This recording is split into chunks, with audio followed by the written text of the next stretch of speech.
Good afternoon. Welcome to the Planning, Housing, and Economic Development Committee. And it is Thursday, April 22nd. We are continuing our review of the FY22 proposed budget. We've got quite a few items today, and hopefully we'll be able to get all the way through them. Jean's prepared a barrage of packets. So I think we could turn it to you, Jean, and we'll start off with the first, which is the Conference and Visitors Bureau NDA. Very good, Mr. Rimmer, thank you. And before I get into all of these, in case I forget myself through each item, many of our public-private partnerships are with us today. They do economic development in the county, and they have been very helpful in providing a lot of information related to these budgets. So I'm grateful for that, as well as the executive staff. So just getting some thanks out of the way in case that gets lost in the shuffle between the 4 or 5 budgets we'll do today for that. So for the Conference and Visitors Bureau non-departmental account, the executive has recommended flat funding from fiscal 21, which is $1,632,831. A couple of notes about that. One of the recommendations is to backfill lost revenues, the hotel motel taxes, with the American Rescue Plan Act funding, or ARPA. That ARPA funding has several uses, one of which is to restore revenues that were lost during COVID-19. And so his recommendation is to provide about $804,000 based on current estimates for hotel motel taxes in fiscal 22. Also, as noted in the staff report, and since we have a lot, I'm not going to spend a long time talking. We'll provide some time for Ms. Groff and her team to share, but the executive did have a economic advisory group report come out during COVID-19, which did highlight the tourism industry as well as Visit Montgomery, which is our Conference and Visitor Bureau in the county, and made some recommendations about their budget. And so council staff has provided that information and then also provided the recommendation that the executives provided in fiscal 22. And so staff only had 2 quick recommendations. One is the use of ARPA in this instance seems consistent with the purpose of ARPA, and if we're going to backfill our own revenues, we certainly should be providing 7% of that towards the Visit Montgomery's budget. And 2, only because the budget line item had to be an estimate, staff did not want any confusion about how much the council's support for Visit Montgomery was in 22. So the hotel motel taxes underperformed more than estimated. Staff just wanted to make sure the committee had a chance to speak, that the appropriation you all give is kind of the floor that will occur in fiscal 22. So if more ARPA funding is needed because hotel motel taxes underperform more than estimated, like I said, that would be clear. So Visit Montgomery has at least a floor of what their budget will be. Certainly, if hotel motel taxes outperform our estimates, then that would also be reflected in Visit Montgomery's budget. So I appreciate that, and I'm done. Thank you. All right. Well, why don't we hear from the board? Kelly, welcome. I know this has been a really challenging time for the sector, and appreciate all your work. You've been part of the response team in a way that's been very helpful, and we're glad you're here. So if there's anything you wanted to share, and then we'll proceed to the recommendations. Good afternoon, everybody. Joining me today also is our Director of Marketing, Corey Van Horn. I just first want to thank council members for your continued support and guidance, not just for us as an organization, but for the county as a whole. It's been a very trying and challenging year for all of us. We've all worked very hard and glad to be at the table today.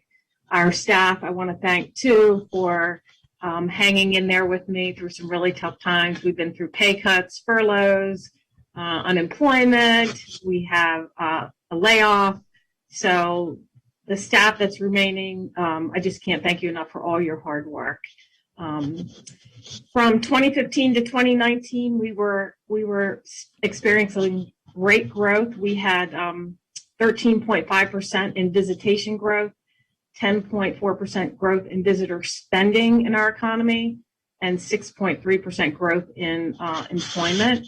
So we were on track, and we hit a big bump in the road, but we know that we will get through recovery. I do want to share with you that we received a good bit of support from the Maryland Department of Commerce and the governor's office for some marketing money in this fiscal year 21 to the tune of about $465,000. The challenge is, we're still in, we still have a lot of restrictions. So there's very limited marketing that we've been able to do so far. But Corey and his team have done the best they can, and we're hoping to see some restrictions lifted so we can push this funding out and do some marketing to help our local business community over the next several months. And we are starting to see some signs of recovery, and are just looking forward to getting things back to normal. I'll stop here for questions. Okay, well, I mean, I don't know that we have time today to have really very broad-ranging conversations about, the health of the sector and what we can do. I think we're quite constrained, unfortunately. But we have a budget recommendation from the staff, and I think we need to kind of take that up. So, again, you've been a key part. This is a sector that's really been hard hit, and it's one of our core strengths economically. And the actual visitation hotels here are one dimension, but the corporate headquarters and all of the associated companies that are here is kind of another dimension of it. And so we're all very concerned and hoping that we'll get back to a strong tourism economy this summer, and we can start turning things around. So questions from my colleagues. Andrew. Not a question, just a comment. I want to just appreciate and thank you, Kelly and Corey, and your team. It's been a really rough year, really challenging year for the folks that you serve, and your revenues and what you rely on in order to operate have really been hit hard. I think this is exactly what the ARPA funding is for, to offset revenue losses directly caused by the pandemic, to be able to continue to provide public services that you do. And I just wanted to thank you. You've gone above and beyond in administering grants and helping to craft grants and leading the hospitality work group that I serve on behalf of the council. And it's just really been a huge help. I'm very hopeful that we can help you get through this challenging time, to help hospitality industry businesses and workers get through this challenging time, and that we can position ourselves to do better moving forward. I'm looking forward to participating in MoCo Eats starting tomorrow and next week. Appreciate your partnership. I think you've come up with new partnerships through this pandemic with the Parks Department and others, which I appreciate. And I think that we ought to really dive into some of the serious challenges facing this sector, and both how we stepped up to help this sector and emergency funding and resources, and what still needs to be done in order to position it. I will say that it's, we have a hospitality industry like every place does, which is a key part of our local economy, but we also are the home of the hospitality industry, period, for the world, for the country.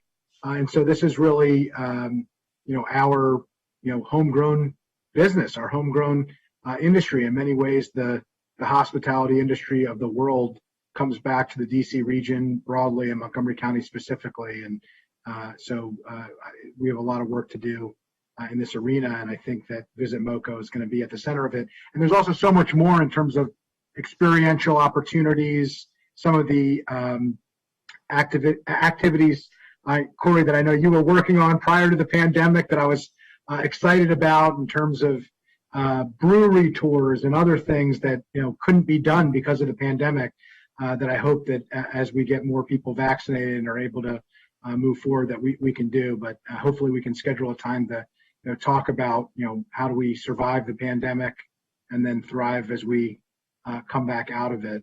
But we don't have enough time to do that today, unfortunately. But just wanted to express my appreciation say that I'll certainly be supporting this, what I consider to be a really good use and appropriate use of the one-time ARPA funds to make you whole to continue to provide the services that you've been doing throughout the pandemic.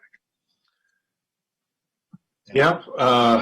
Good point on the brewery tours. I recall our conversations with the visitors board back when we had a very nascent brewery scene coming online and working together to design the Made in MoCo concept that I asked you to work on, and you guys did a terrific job with that. It's now out there in circulation, and the dream that we could get enough breweries to have a tour has come to fruition, and it's really exciting to see. So you're bringing a lot of character to our tourism, and certainly point of pride to see your use of the brewery industry here and the wineries as part of your kind of front-facing marketing strategy. It's pretty cool. All right, so we have a recommendation. Will. Yeah, if I could just add briefly, Kelly, good to see you and your team. And I will be very quick and just say to my former office mate years ago when we shared space, really proud of what you've done in a very difficult time, you and Corey and the entire team, and really happy that we can make you whole here. And good times are coming. I'm going to say hopefully as the economy rebounds, I think hopefully this will get you across the finish line or help you stay until that happens, and keep in touch with us as I know you always will. So thank you for the work, and looking forward to seeing you again soon. Very good. So we have a staff recommendation to allow the ARPA funding, and then to set a clear expectation about that it's a floor. So Gene, anything you want to say here? No, you've repeated what I've recommended, and if the council, or I should say the committee concurs, this will be the recommendation that goes to full council for approval during the May approval process of the budget. Okay. Sounds good. I think my colleagues are in agreement. All right. 3-0. Thank you. Thank you to the visitors board. Much appreciated. Glad you're on the team. All right, let's move to the next item.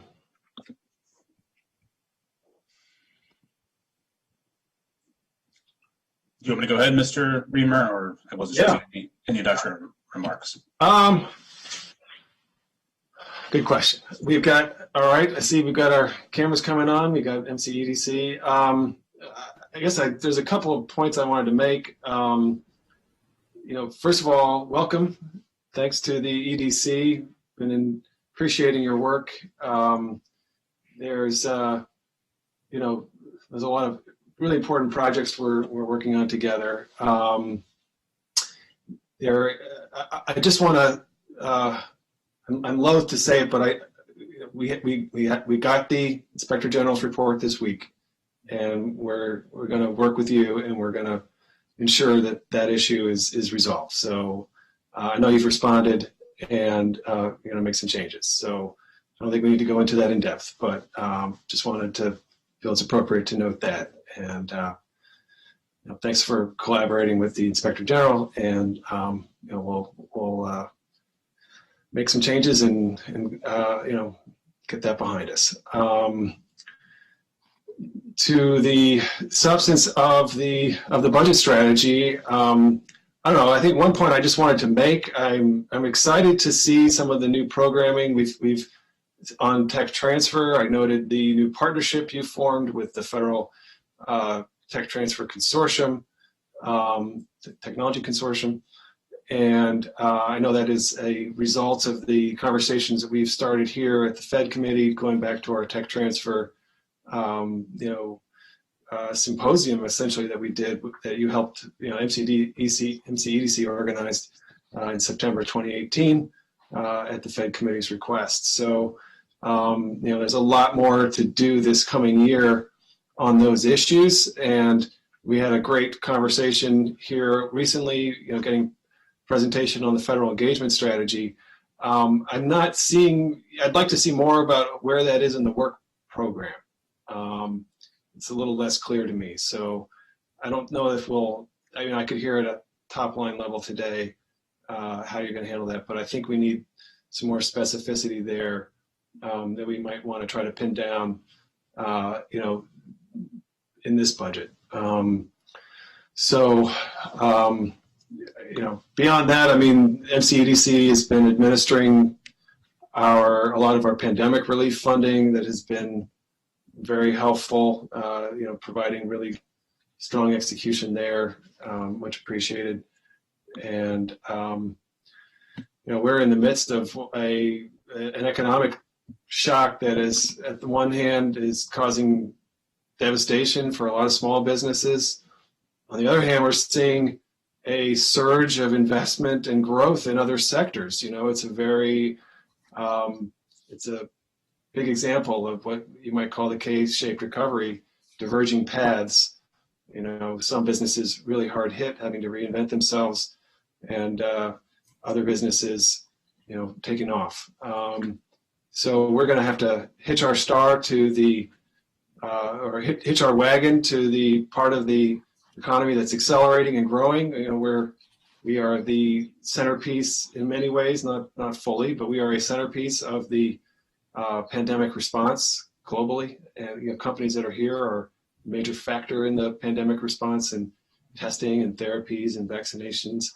And so we need to just keep doubling down again on those strengths and help it lift all of our boats while we make smart investments and funded strategic programming to support our small businesses and other types of sectors that are a little more hard hit.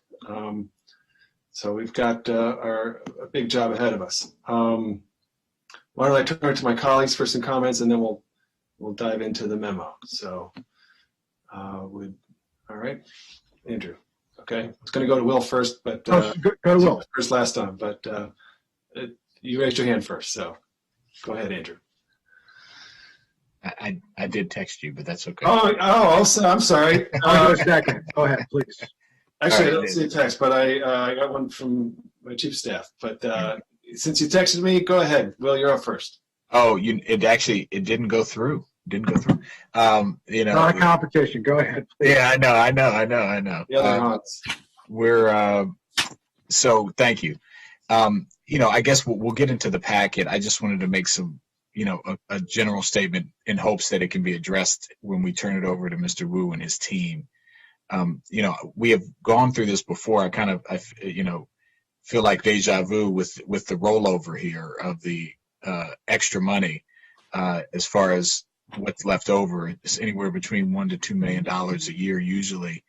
And, I feel like we have the same thing. We ask similar questions about, well, what's going on with this reserve and what are we using it for? And it's going to improve next year. And so I know I appreciate council staff, appreciate Mr. Smith raising it again. And we'll get into the request for the C's request for the additional programming, but just as a first top line question, I just really need that addressed because I feel like I never quite understand why that's there. And if we're not, if we're allocating this money, why every year there's this much left over. And both because of just a fiscal management issue, but also of the opportunity loss of, we could be using this for other things. And so I just really want to understand that from your team as an opening remark. I will also echo Councilman Reamer's point. Appreciate everything that you all have been doing and to be nimble during the pandemic and try to help us allocate resources and help with the feedback on the various business engagement programs and support programs rather.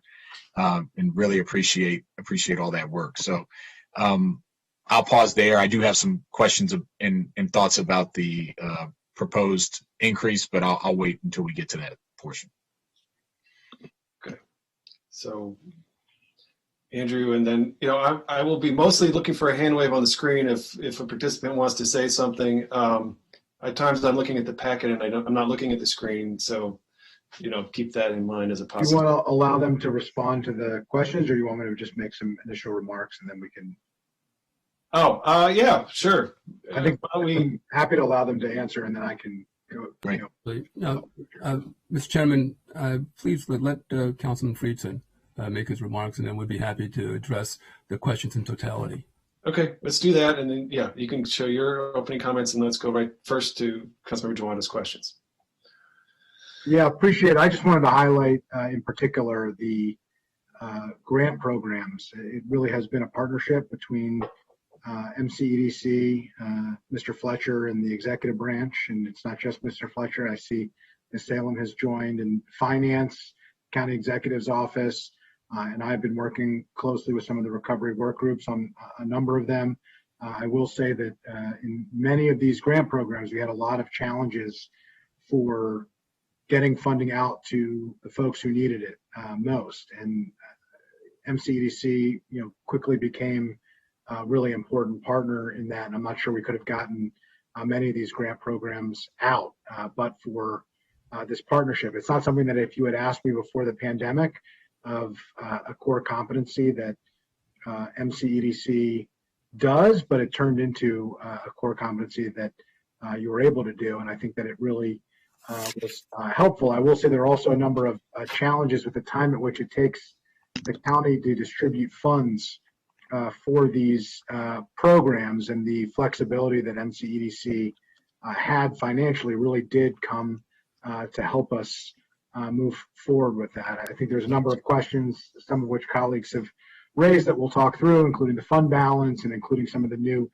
initiatives, but I did just think it was important to note, in addition to all of the other projects. I will say, because of some of those projects, I think some of the core work that MCEDC generally works on perhaps has not been able to be focused on as much, because the triage of getting the funding out to businesses that desperately need it has occurred and needed to occur. And so I think, I would like to hear, about the kind of thoughts of moving forward from the grant programs, and how that work continues, not just with the new programs, but some of the core work that perhaps has not been able to be focused on as much as it would in a standard non-pandemic year, both because of the added responsibilities that you've stepped into with these additional grant programs for business relief, restaurant relief, teleworking, et cetera, but also just because the pandemic is a year unlike any other that we have been through, and looking ahead to what July 1st moving forward looks like for MCEDC and how the funds are going to be deployed.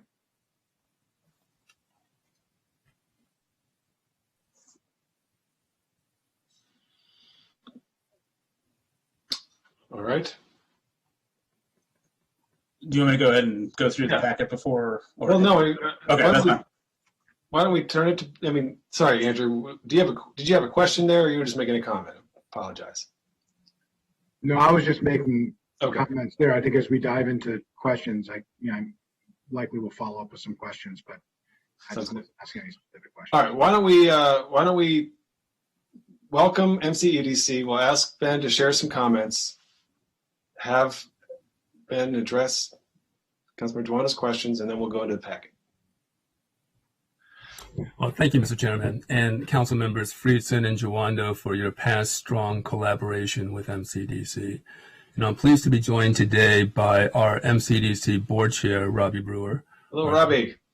Glad you're here. Thank you for what you're doing. Really, and I hope we'll hear from you today as well. Our Executive Vice President and Chief Operating Officer, Bill Tompkins, and Vice President of Operations, Stacy Hardy. And we'll all be prepared to help answer any questions that you may have. Great. So, Mr. Chairman, in last year's budget process, the Executive and the Council directly asked MCEDC to help make the county's pandemic response a priority. And with your support, we did just that. From serving as a network source for business community on updates of national, state, and local support, including the county's $25 million PHED emergency grant for small businesses, as well as other multi-million-dollar reopening grants, to developing innovative programs like the Local Production Fund that offer direct assistance to local makers to manufacture PPE, to administering the Telework Assistance Fund, which helped local businesses keep operations going during the pandemic, to creating a 3R initiative partnership supported by public and private funding from Montgomery County and PEPCO, as well as other members of the business community, to dispersing $13 million of direct support to our local restaurants in 2 phases of relief grants, with more on the way in an upcoming phase 3. And so these are just a few of the initiatives that we've worked on. And we know, though, that more still needs to be done, especially as we move from an economic response strategy to one of being able to achieve a full economic recovery. And we know that we can take advantage of this pandemic crisis to realign and reimagine our economy, to not only smooth out the unevenness of the recovery for those industry sectors that are still hurting, but to also create a new Montgomery County economy that is more inclusive, that allows all segments and corners of our population to have access to paths for prosperity, and also to create an entrepreneurial empowerment in underrepresented or overlooked areas in our county. And we also know that MCDC is increasingly being turned to by the executive, the council, and the business community, and asked to do even more than we have been in order to help get us economically to the other side of this pandemic crisis. And we're prepared to take on this critical challenge. And that's why we're so grateful to the county executive for including the necessary funding increase for MCDC in his FY22 budget request. Now, we're eager to get started to work with the council to fully initiate this important work that's needed for our Montgomery County economic recovery. And while we appreciate your past strong support, we also ask for you to continue it with your ratification of the county executive's recommendation for our MCDC FY22 budget. So thank you, and we're happy to take any questions you may have. Could you address the question I raised about the carryover? Yeah, particularly in light of the new budget request. Well, I think Councilman Juando, Councilman Friesen touched upon it a little bit. We've been derailed because of the pandemic from some of the initiatives that we had hoped to be able to initiate, and part of that was helping to provide the support for the economic response. For example, a number of the grants, they're all hands-on-deck activities in which we have the entirety of the organization move forward so that we can expeditiously provide the critical and important business assistance to businesses as quickly as possible, because that's the purpose of the grants. And so as a result, we've had to defer some of our initiatives that we wanted to do to a later time. But that time is now. This is the time for us to now move from a economic response to a economic recovery. And so, we could have spent the money perhaps very easily and drawn down our funds. But what the board and I would not have felt that was the most prudent use of the public sector funds.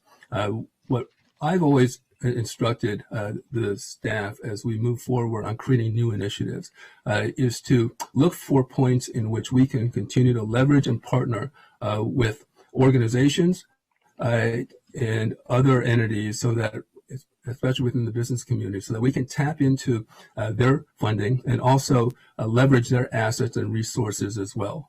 But these partnership opportunities aren't just created easily. We have to have a joined mission.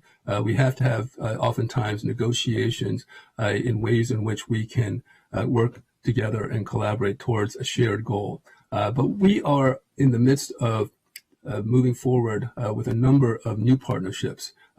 Council Member Reamer, the chair, mentioned one with the Federal Laboratory Consortium. We're also developing several others with the academic institutions as well, USG and Montgomery College, to reinforce the fact that those two academic institutions also play a very critical role in our economy.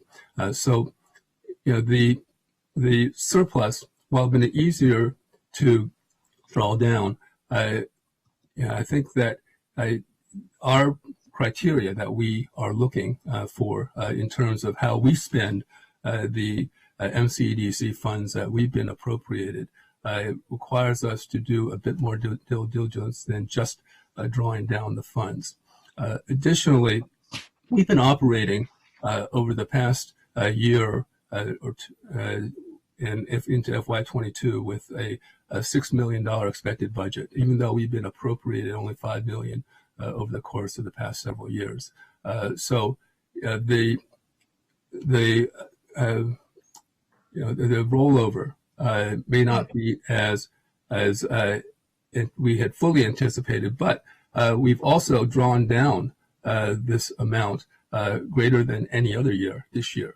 So we're continuing to make strides in doing so. Additionally, as we had mentioned in last year's budget process, we have been recommended, and our board has endorsed that as a private entity, a public-private entity, that we continue to have reserves of 30%. So 3 months of operating funding for our operations. And so we continue to maintain that as well. So we're doing everything we can to be able to move forward. But as we engage into a economic recovery strategy, I think that we have no intention of sitting on these funds. We have every intention of deploying them strategically in order to be able to make sure that we're able to recover as strongly and as collaboratively with a number of partners as we can. Right. And so what was the fund balance the year prior to the pandemic? I mean, that could be Mr. Smith or, because this has not been a one-time issue. This has been a multi-year issue.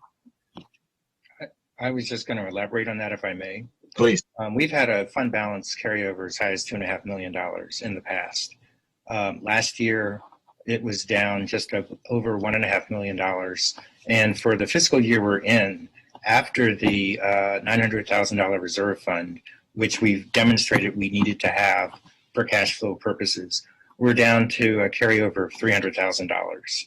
So we have continued to knock that down, and the intention is not to carry over large balances. So each year we've brought it down by several hundred thousands of dollars. And for this coming year, the one that we're in, it's down to $300,000 based on our projection for the end of June. As Ben mentioned, because we carry a $6 million budget, we're going to have a meeting of the minds at some point where that budget has to meet our actual spend. And there's $1 million variance as we speak. So this is when we're hitting it now. If we only had a $300,000 carryover, we would have a shortfall next year, setting aside the additional $1 million that we've requested through the county executive. And so we've had to look at two things to do. Number one, we're fortunate, and we hope that this works. We have 2 more funds that we're going to have to administer over the next 6 months. And for the first time, we're allowed to take out administrative fees from those funds. So part of that will be used to cover what could very easily be a shortfall for next year, because we have had the luxury of these fund balance carryovers in prior years. There are 2 things that specifically we did not do this year. We pulled it actually, and it was tied specifically to the pandemic. We believe that it would be a huge mistake to have done a major marketing campaign in the middle of the pandemic. Town of Montgomery County, we're safe.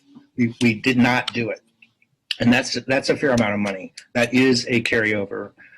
We feel comfortable in launching that or testing the waters actually this spring in this fiscal year. So you're absolutely right that that was a source of money that was not spent. And the second piece has to do directly with business development. For the first time in years, we were going to do FAM tours, familiarization tours, bringing large groups of businesses from other jurisdictions into Montgomery County to see the richness that's here. We didn't do it. And that was specifically because of the pandemic. So there's no reason that these rollovers should continue because we have this specific plans and we are taking down that balance month by month.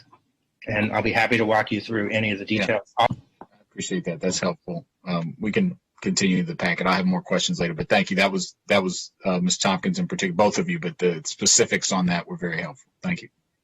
So I'm hearing that will not happen next. I won't be deja vu next year. No, otherwise we'll be in trouble. Okay. All right. Thank Well, you. yeah, and Bill had mentioned the deferral of our marketing campaign. There have been a number of calls, including from a number of your colleagues, as well as from the executive, that we engage aggressively in a marketing and branding campaign for Montgomery County. It's also an initiative out of the Commerce Cabinet as well. But as Bill mentioned, we deferred all of those actions because the timing just wasn't right. And if we had chosen to spend it, probably not as effectively, we would have probably a much more comfortable position for you. But I think, as I had mentioned before, the time is now, as we move towards an economic recovery, that we need to harness every resource and funding dollar that we have for economic recovery in order to strengthen the county. So, Absolutely. we expect that by the time we approach you next year, that we'll have a very successful marketing and branding campaign, and also our rollover would be in a position that's more comfortable for you and the council. Thank you. All right, that's helpful. Thank you. Okay, Robbie, anything you'd like to share? I think the only thing I was going to add, because Councilmember Joando, I ask that same question every month when I see the financial statements. So that's why I smiled when you asked it. And I go through this every month with Bill and with Ben and with Stacy, and I've been satisfied through this year that we've done the right thing. The only small thing I would add in addition to that is in the early months of the pandemic, at least through the end of the calendar year and probably until the election, the board had some concern about the county's tax revenue and the ability of private business and inclination also to support MCDC and things like marketing initiatives, which we've had some success on. So as a consequence, we did not fill several vacancies that we've had established for our workforce. So we're running very thin and lean, and most of the staff is pretty overworked. So, but as a consequence, it saved money that's not shown up and therefore added a little bit to our budget surplus. I think we can all breathe a sigh of relief that the doom and gloom days are probably over and we're on the upswing. Nobody knows exactly where it's going, but it's not a reason for us any longer to hold off on more discretionary expenditures like several employees. So that's not a significant amount, but it adds cumulatively to what Bill and Ben have said. But I think you should know we've tried to be very fiscally prudent in all the taxpayer money we're spending. But this year particularly, I've been with MCDC since its inception. I've never seen a busier year in all respects at the board level, but particularly at our staff level and the expectations of our public and private stakeholders, which, as I've said to anybody who's listened, that's what we want to do. We want to be as busy as possible, and we want to be the go-to entity to help facilitate all the economic development activities. So it's a nice problem to have. So I'm very mindful of your concern. I've had the same one, but like Bill Tompkins, I don't think we'll be in that same position next year. So I guess we'll owe you big time if we are, but we don't expect to be. Appreciate it. Thank you. All right. Okay, let's get in to the budget proposal. We'll turn to Mr. Fletcher as we want to hear about the executive's proposal, but why don't we just start with the staff packet? Thank you, Mr. Emmer. And I'll be more brief since we went through a lot of the more overview in terms of what the EDC has been doing this year, both in terms of pandemic response and just their general core mission. So the executive has recommended an additional $1 million this year on top of the $5 million and change that has been in the budget for the last couple of years for 5 specific initiatives. In a minute, we'll get into it, but and specifically this money is, the executive has recommended using the ARPA or the American Rescue Plan funds to support this cost in fiscal 22. And just to highlight a couple of the items I know that we went through with Mr. Tompkins, Mr. Wu, and Mr. Joando, council staff just always includes the audited financial statements that is required by county code each year for the EDC to have performed. The audited financial statements show about plus million in reserves as they ended in fiscal 20. I think we went through some of that. 900,000 of that is the board reserve in order for the operational expenses. So that leaves a little bit more than $1 million. And then council staff also included the March budget that was just shown to the board on Monday, and excluding any of the one-time program costs and revenues and expenditures. They've spent about $3.5 million this year with 3 months to go. And so as staff said, unless there's some large strategic initiative or one-time cost that will be consumed in the next 3 months, I believe they'll probably end with similar reserves as they did last year. In terms of the work program and the budget, and I was remiss to say this during Mrs. Croft's appearance, is that the council only approves a line item appropriation unless they want to approve a specific program category or program appropriation. And so we approve a line item appropriation. The board, which Mr. Brewer is the chair of, will review the budget that Mr. Wu and his team will put together and approve that come June of this year. And they will also approve a work plan with that. So what has been included in this packet is the draft work plan that the EDC has put together, as well as the draft budget. And certainly those items may change as the board and the senior management of MCDC work together to determine what fiscal 22 will look like. So I'll just go ahead and jump into the 5 recommended enhancements that Mr. Elrich has proposed this year using ARPA funding. The EDC has provided background on those on Circle 39 through 41, I believe. And in that, they show the 5 initiatives, kind of the general description. They also note that these are, this is my words, I should say, a work in progress. They're going to continue to develop them as they consider the funding. And all of them use the entire funding that Mr. Elrich has proposed. They have not proposed using additional funding from the EDC reserves or other operational costs at the moment. But I think the merit of the programs themselves could be discussed in a minute, but council staff was asked as we went into this budget process, all of us, although there's only so many items, to look at the ARPA funding specifically. And so unlike the CVB budget, the council staff approached at least the incubators budget, and MCDC has a slightly different flavor based on reviewing those. And I only mention incubators because we'll get to them in a little bit, but they have a similar feel as this recommended use of ARPA. So ARPA is a one-time revenue source for the county. It's used to provide pandemic response, shortfall in revenues, some capital expenditures for certain items. And so these initiatives, as far as council staff could determine, were new initiatives that are being proposed by Mr. Elrich for the start of this year, and certainly maybe have merits as we go into the year, but did not feel like they were continued initiatives that the council supported in 21, such as the hubs that HHS is developing, among other things. And so council staff does not recommend the use of ARPA for this. It also, based on my conversations with executive staff, appears that these will be ongoing expenditures likely for future years, given the amount of work that will need to go into them, developing new hubs, new networks, et cetera. And so these do not appear to be a one-time expenditure. Certainly they could be, but then that would leave the EDC short should the county provide ARPA funding this year. We would need to find general funds next year. And so this is less about the EDC's specific program, is more of a conversation, I think, between council and executive staff about the use of ARPA. And as I've said in my packet, I do not support ARPA use for these initiatives. Should the committee want to keep them, we could certainly work with the EDC to figure out how that works within their reserves or their operational expenses, or we could work with them in the coming year to see if there's general fund support for a lot of other initiatives that I know the council has been considering that is not necessarily going to be able to fit in the budgets of this year. So I will pause there for questions or comments. All right. Well, let's hear what colleagues want to say about the council staff recommendation of not using ARPA funds. Andrew. Thank you, Gene, and council staff for the report.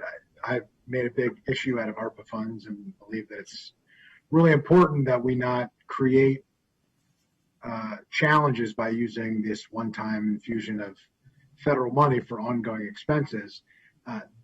The challenge here is we're not obligated to these programs. So this is a little bit more of a nuanced issue. The real challenge here and the real question here would be to MCEDC, understanding that these funds are not in the base budget.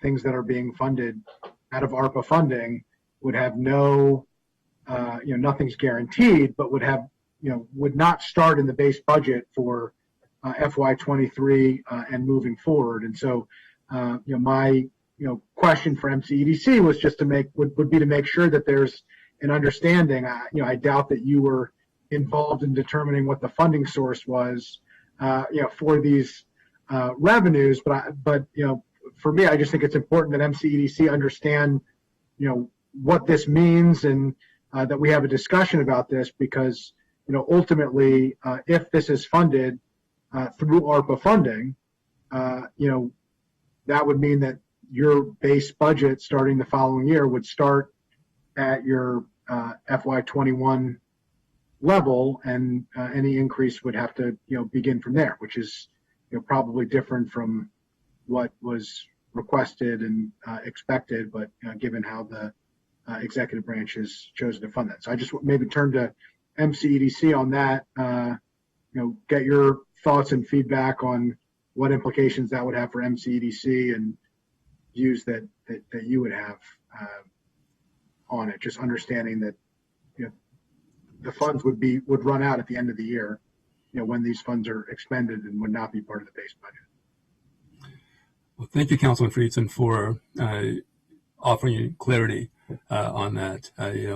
We believe that the decision of where the funding will come from is a decision that needs to be made by the executive as well as the council.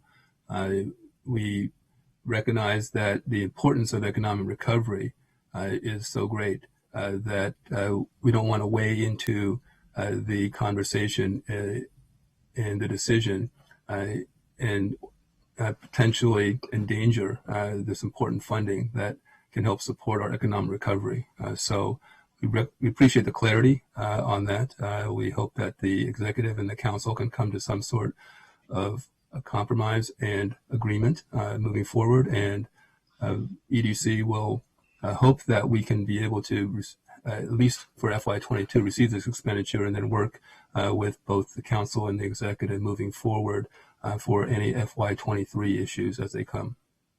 And just to clarify, just to make sure, and if you don't see any issue, though, from your perspective, if this is funded with one-time, as a one-time funding expense. I mean, you have an annual contract, so the contract only lasts 1 year. This is different than some of the other dynamics in the budget in terms of creating structural budget issues, since these are annual contracts. But I just wanted to check from you in terms of your ongoing planning as an organization, having one-time funds that, that would mean that as these funds are ended, there's no guarantee that they would be continued on any of the project enhancements that are occurring. Well, we do also recognize that some of the initiatives may have longer-term benefit, and so we'll be happy to work with both the executive and the council moving forward as we engage in those future year funding. But I think the decision needs to be made by both the county executive and the county council. We believe that the funds are important enough to warrant their distribution and appropriation to EDC so that we can engage in these important initiatives. But I appreciate the clarity that you're trying to provide for us, Councilman, for the future. I think we're reluctant to be able to comment on that directly, since that's a decision that executive and the council needs to make. But we'll have to see how these programs progress and to gauge the initiatives as we move forward for FY23, if in fact the decision is made to have the ARPA funds be used for this increase. If I may add, in terms of we were not aware of what the funding source was going to be. These were programs with the county executive support that MCEDC envisioned and derived from its work plan. So with a few exceptions, they are an extension or growth of our existing work plan. They are not completely separate in the sense that they are very much related to our three goals. There are a couple of minor exceptions. And if we were to lose funding in a future year, just as we reprioritize our efforts each year, we would do the same thing and look at what's working, what's not working. I think setting aside, and I hope Councilmember Giwando is happy with us next year, but our funding has been flat for the last 5 years. And as we're building our momentum, I see us asking for more money naturally as we go forward, because we are doing more programs, we're having a greater impact. And setting this aside, the chances that we would ask for $5 million for a 6th or 7th year, I think are not probable, because we are doing more. We are having a greater impact. You look at our numbers in terms of the number of businesses that our jobs that we're able to grow and retain, and it's grown each year. So we will work through whatever happens. But if you look at the nature of the programs, they're good programs. And they're things that we think need to be supported regardless of the funding. But we're also very realistic in the sense that we work with the money we have. And so our eyes are not closed. We just would not be as aggressive without that money, perhaps. Or again, we would reorder our priorities. With that, to me, it sounds to me like you're saying, you're willing to take on a prove-it contract, understanding that the funds may not be available. I just, next year, and then you'd have to prove it, regardless of whether these enhancements were approved or not, or what the funding mechanism is, that you're going to have to prove Absolutely whatever your budget proposal is and what's funded next year. Very much so. Okay. I will just point out, I'm happy to support this and okay moving forward, as long as there is full understanding and everybody realizes it's one-time funding. After these funds are up, it's a new conversation of whether or not things will be funded and how, because it's not in the base budget. But as long as everybody is comfortable with that, given the fact that it doesn't obligate the county and create a structural budget deficit in FY23 that I'm concerned about in other areas, I would be okay with moving forward. It's my perspective, but I know colleagues have thoughts as well, so I'll yield back.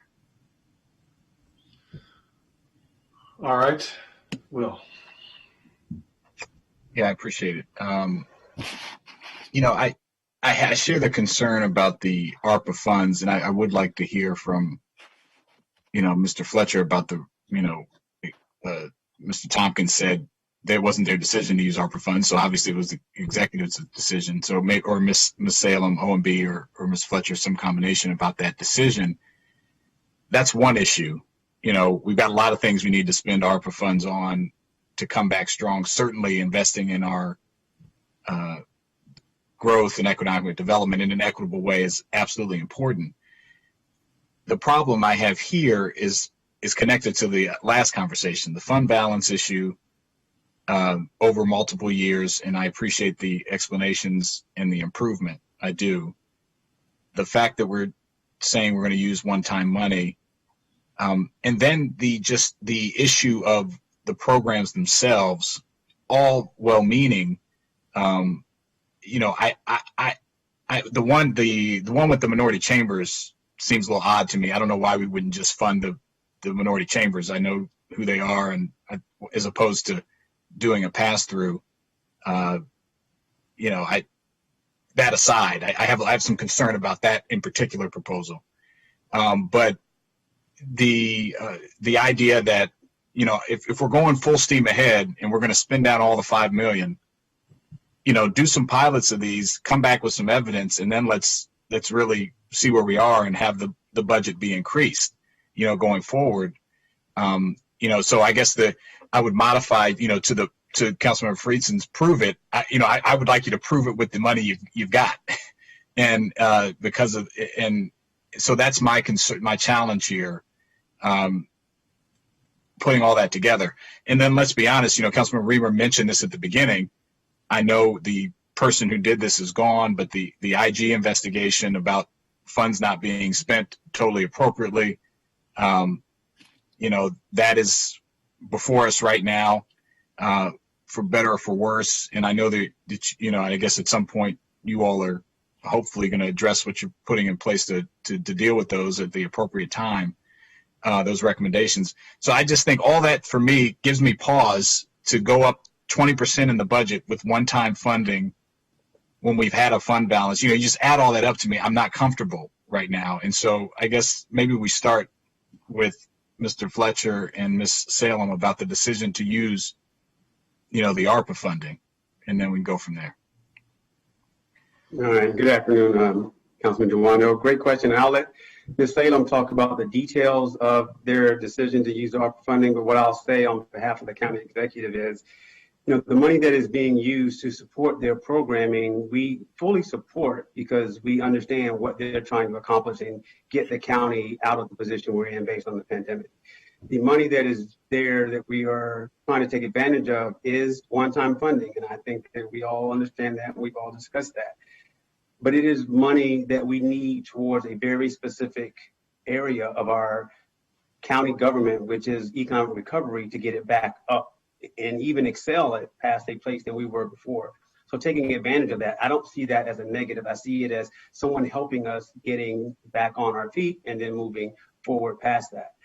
And as it relates to it being a one-time funding, which we've all acknowledged and no one's going to disagree with, Bill Tompkins couldn't have said it any better than I would have said it by saying that the economic recovery of the pandemic is going to be a multiple year process.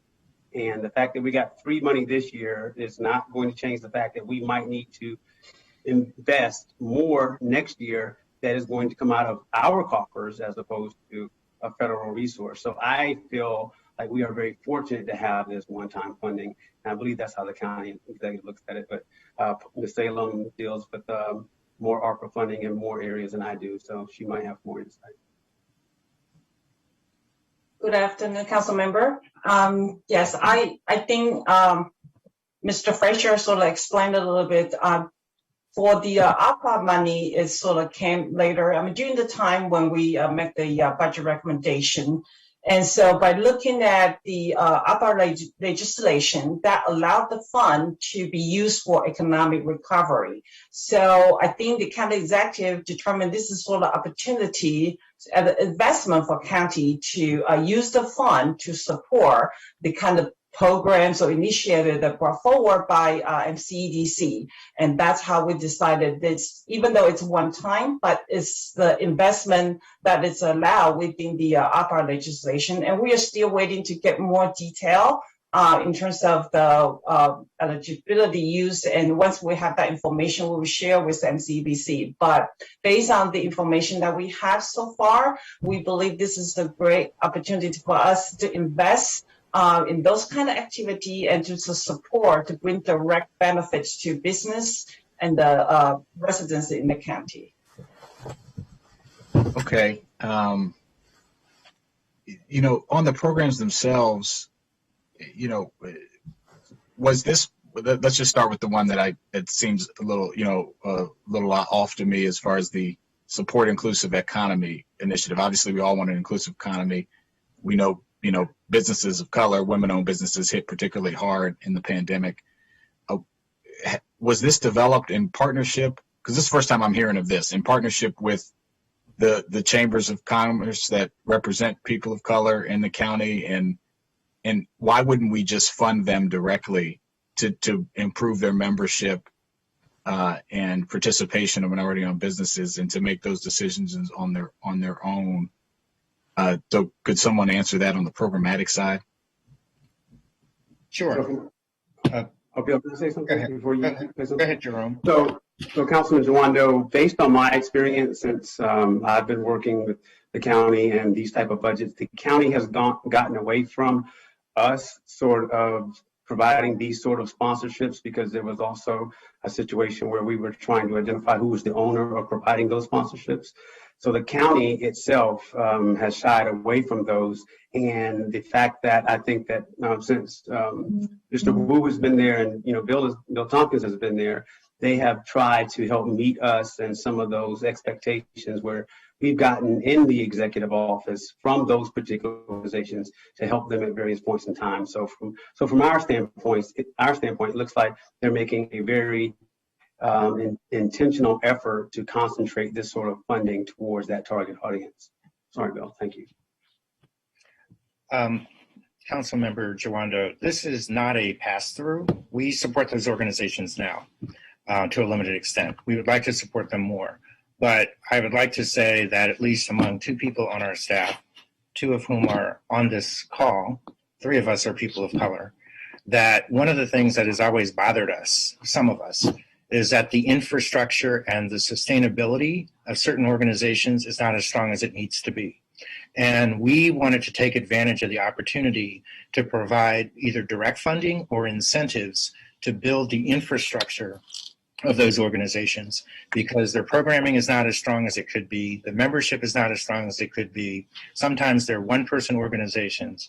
And as a person of color who has worked with a number of minority trade associations, I want to make sure that we're as strong as our counterparts, and we're not. And so this was really designed to be an extra boost to build out their infrastructure, with them leading the charge and us working with them, providing some of those resources to make them more sustainable for the long term. So it's not a pass-through. It's much more than a sponsorship, which we do now, and that's why it was put in. This was not their idea. It was mine.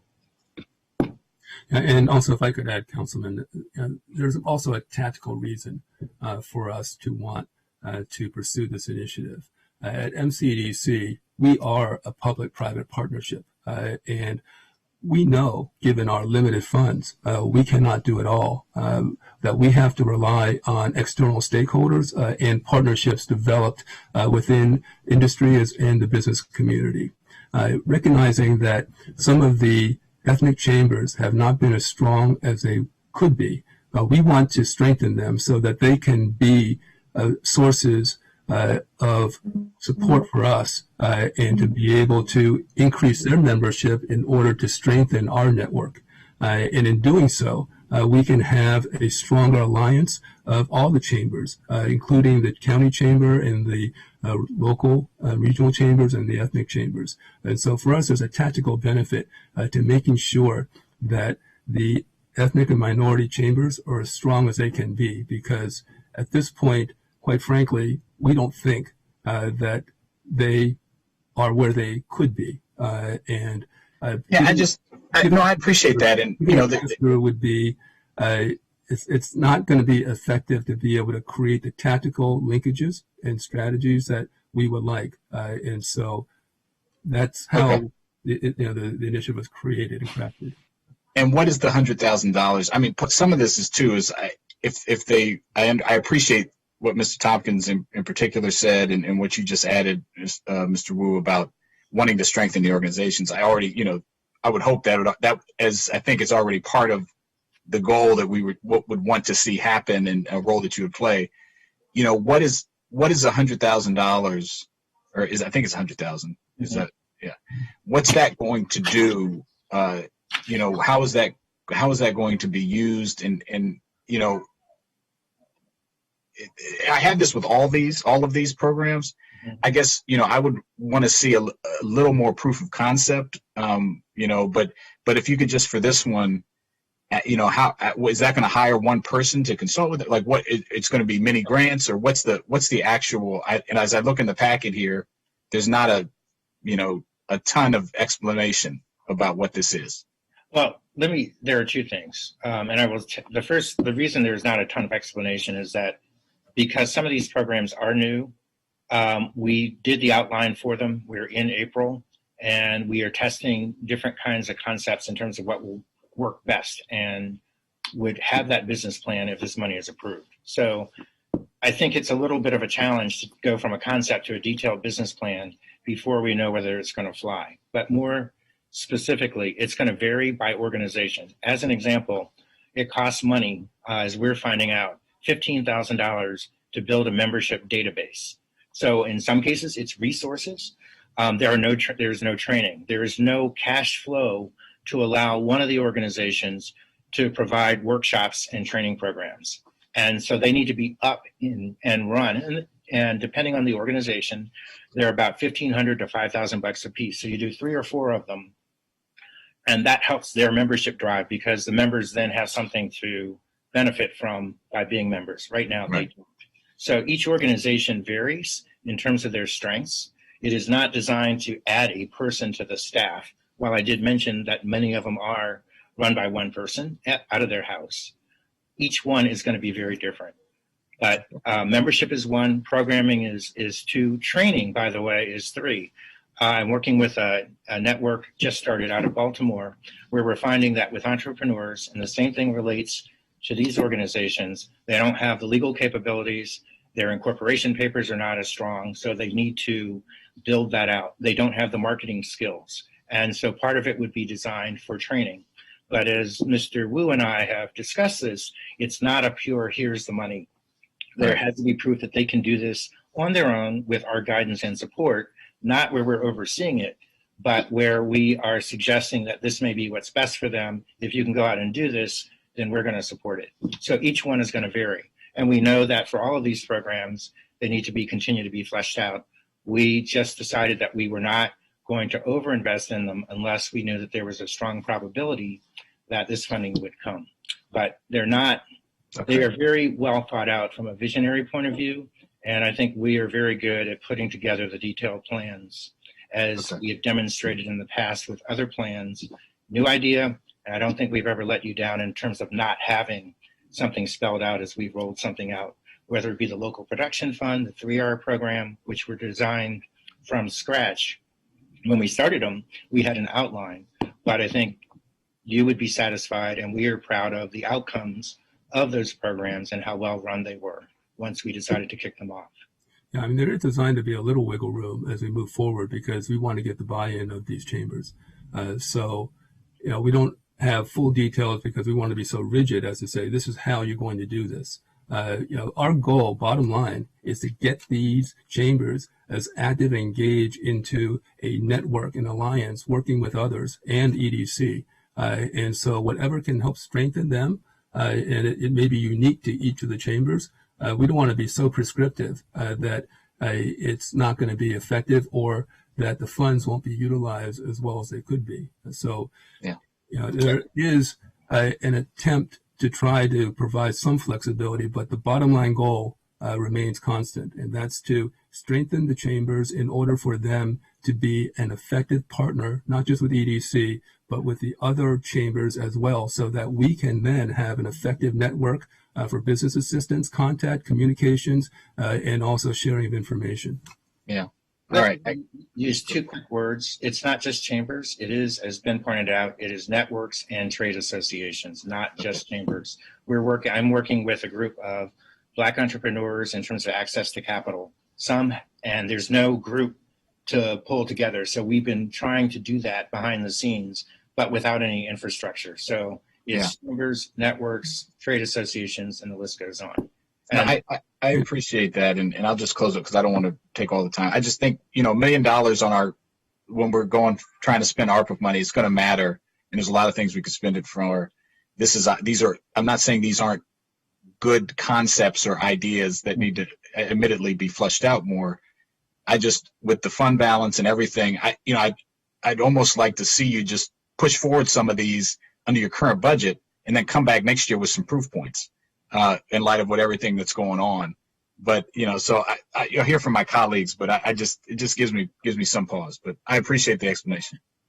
Well, and Councilman, if I could just add, you know, this component, this desire to have a more inclusive economy is very critical. I mean, I think we all appreciate that if we can get all segments of our population to help support and our recovery, but also to enjoy the prosperity that we expect and hope will come, then that benefits us all as a county. You know, absolutely. Bill mentioned the fact that you know, we are a very diverse organization, and diversity is a hallmark of our county. It's one that we have a great strong point of pride in. But you know, I should also note that within the MCDC, 77% of our staff are women and minorities, and you know, that's pretty significant as economic development organizations around the state, around the country, are struggling to enhance and embrace diversity. And you know, this has always been a priority for us as an organization, not just in our composition, but also in our execution. Our local production fund, you know, we had 73% of that funding awarded to companies led by women or minority entrepreneurs. Our Telework Assistance Fund, 57% of the 547 businesses that were provided funds and approved grants, they were owned by small and minority-owned companies. Our restaurant relief grants have significantly been represented also up above the population of the county. And this doesn't happen by accident. It's because we go out with this intention in mind to make sure that people who may be underrepresented, who may be underserved, are aware of these business opportunities, these business assistance grants. And so we are very intentional and purposeful in making this a priority. So this funding for the ethnic the chambers is all part of a component that we believe is important for us on the inclusive economy. And so while it may seem like a small amount, it actually, in the greater scope, is not an insignificant component. Yeah, and don't disagree. And my suggestion is just take the money that's left over and invest it and do it and come back next year. But I get the point. We all want an inclusive economy. Go ahead, Mr. Chairman, back to you. Thank you. Good questions. And appreciate the responses. I'm getting a little concerned about time, and we have so many other items on our agenda. I think we should keep going a little bit on this one, and then I'm afraid we may need to just book another follow-up next week, and we can put it to bed. But I had a couple of questions I wanted to just dive into a bit. So I see some reference to, we had a terrific meeting several weeks ago about the federal engagement strategy, and it's a very deep program you want to build. I see some reference to it in the work plan for the year, but I don't really see a fuller strategy laid out with some of the benchmarks. Can you please talk to us about what you've got in mind there? Well, our federal engagement strategy is not spelled out directly in the enhancement, but it is an overlay of the efforts that we'll be undertaking in terms of entrepreneurship and innovation, as well as working with the academic institutions. So it's not called out directly within the budget enhancement, but it's a significant component because we believe that we need to leverage our federal presence and our federal institutions. And I know that that's one of the priorities, Mr. Chairman, that you've laid out as well. Right. But I just suggest that we share that with you later. As you know, we have Phil Singerman working with us. Yeah. I know you got a lot there. I guess what I want to see is I do want to see it spelled out. We have extended his contract. We have laid out what he is going to do for the year in combination with what we've already proposed, which include everything. And Ben is the expert on this, so I better be quiet. But I will be happy to share that with you.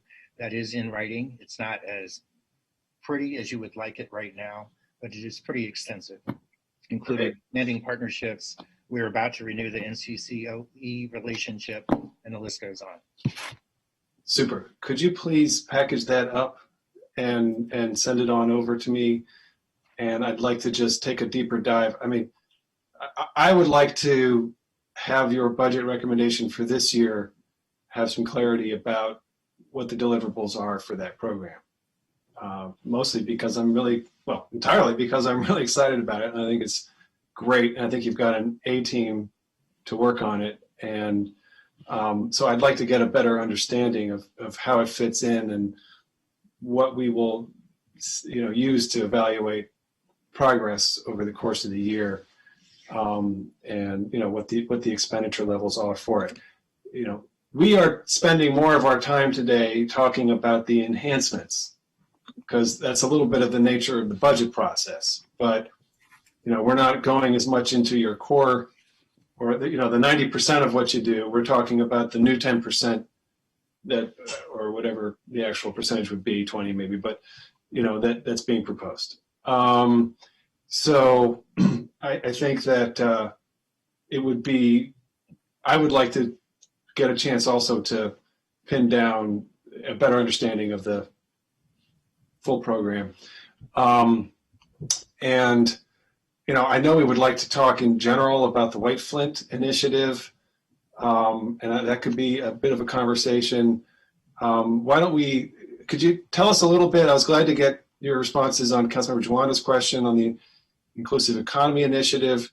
One of the points you made, Bill, in your reference to the new project you're working on, that I'm struggling to with my name recollection, but we were on the Chung report together. He was part of that focus group, and I was really interested in what he's doing. So some new ideas percolating here. Talk to us about the talent pipeline. What do you have in mind there?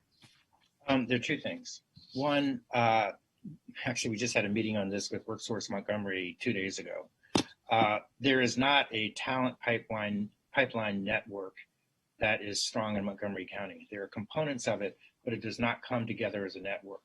So there's something called the Nashville Project, which was done in Nashville, that creates the ecosystem.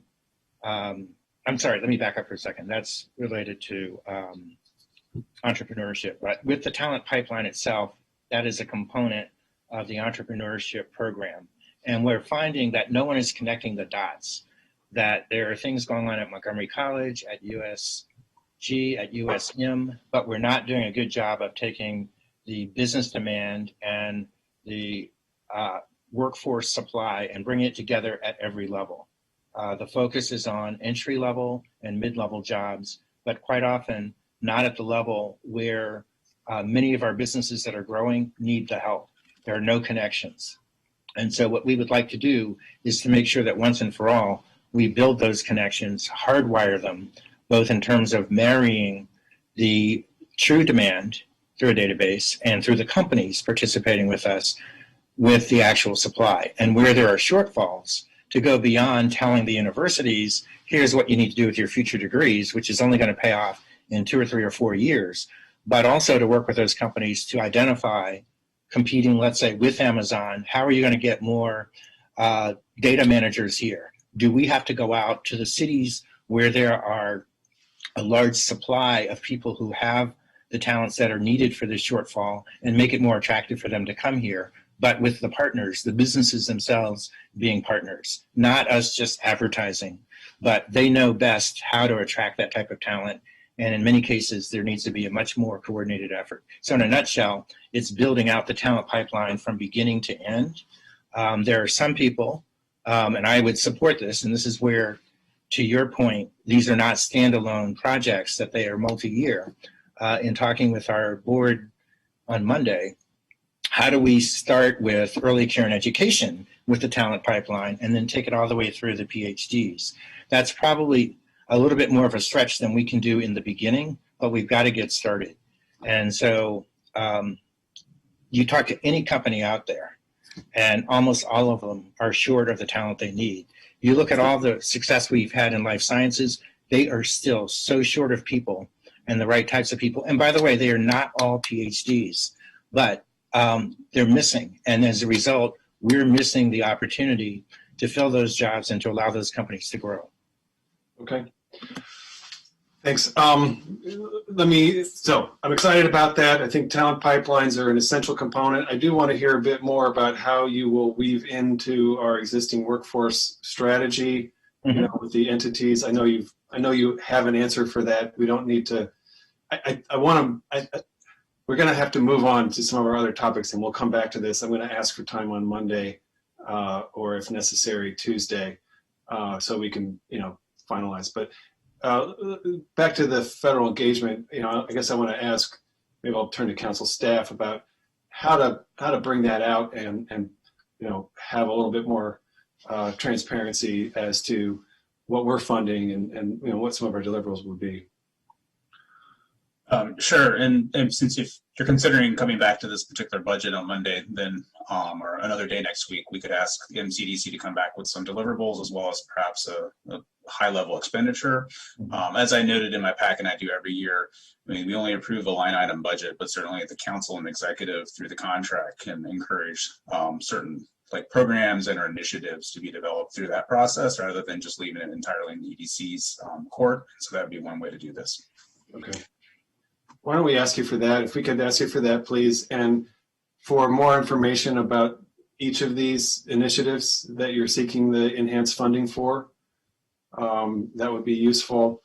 And, you know, I wanted to talk a little bit. We're going to get into the White Oak Science Gateway separately, but I wanted to, you know, just kind of start the conversation here about how you think MCEDC can be valuable to moving those initiatives, moving that initiative forward. You know, I think there are a lot of priority areas in the county, and you know, I think we need to be executing across a number of different geographies. So I know that we have had some funding in the past in the budget for marketing and so forth for the White Oak area. You know, I just wonder if maybe we could have a little bit more of our economic development team working on that rather than, you know, how we're doing it now. So I guess I want to throw that out to you for your, you know, response. You know, what do you see as the next couple of years there, and what can we work together on a strategy to get a little bit of your focus there?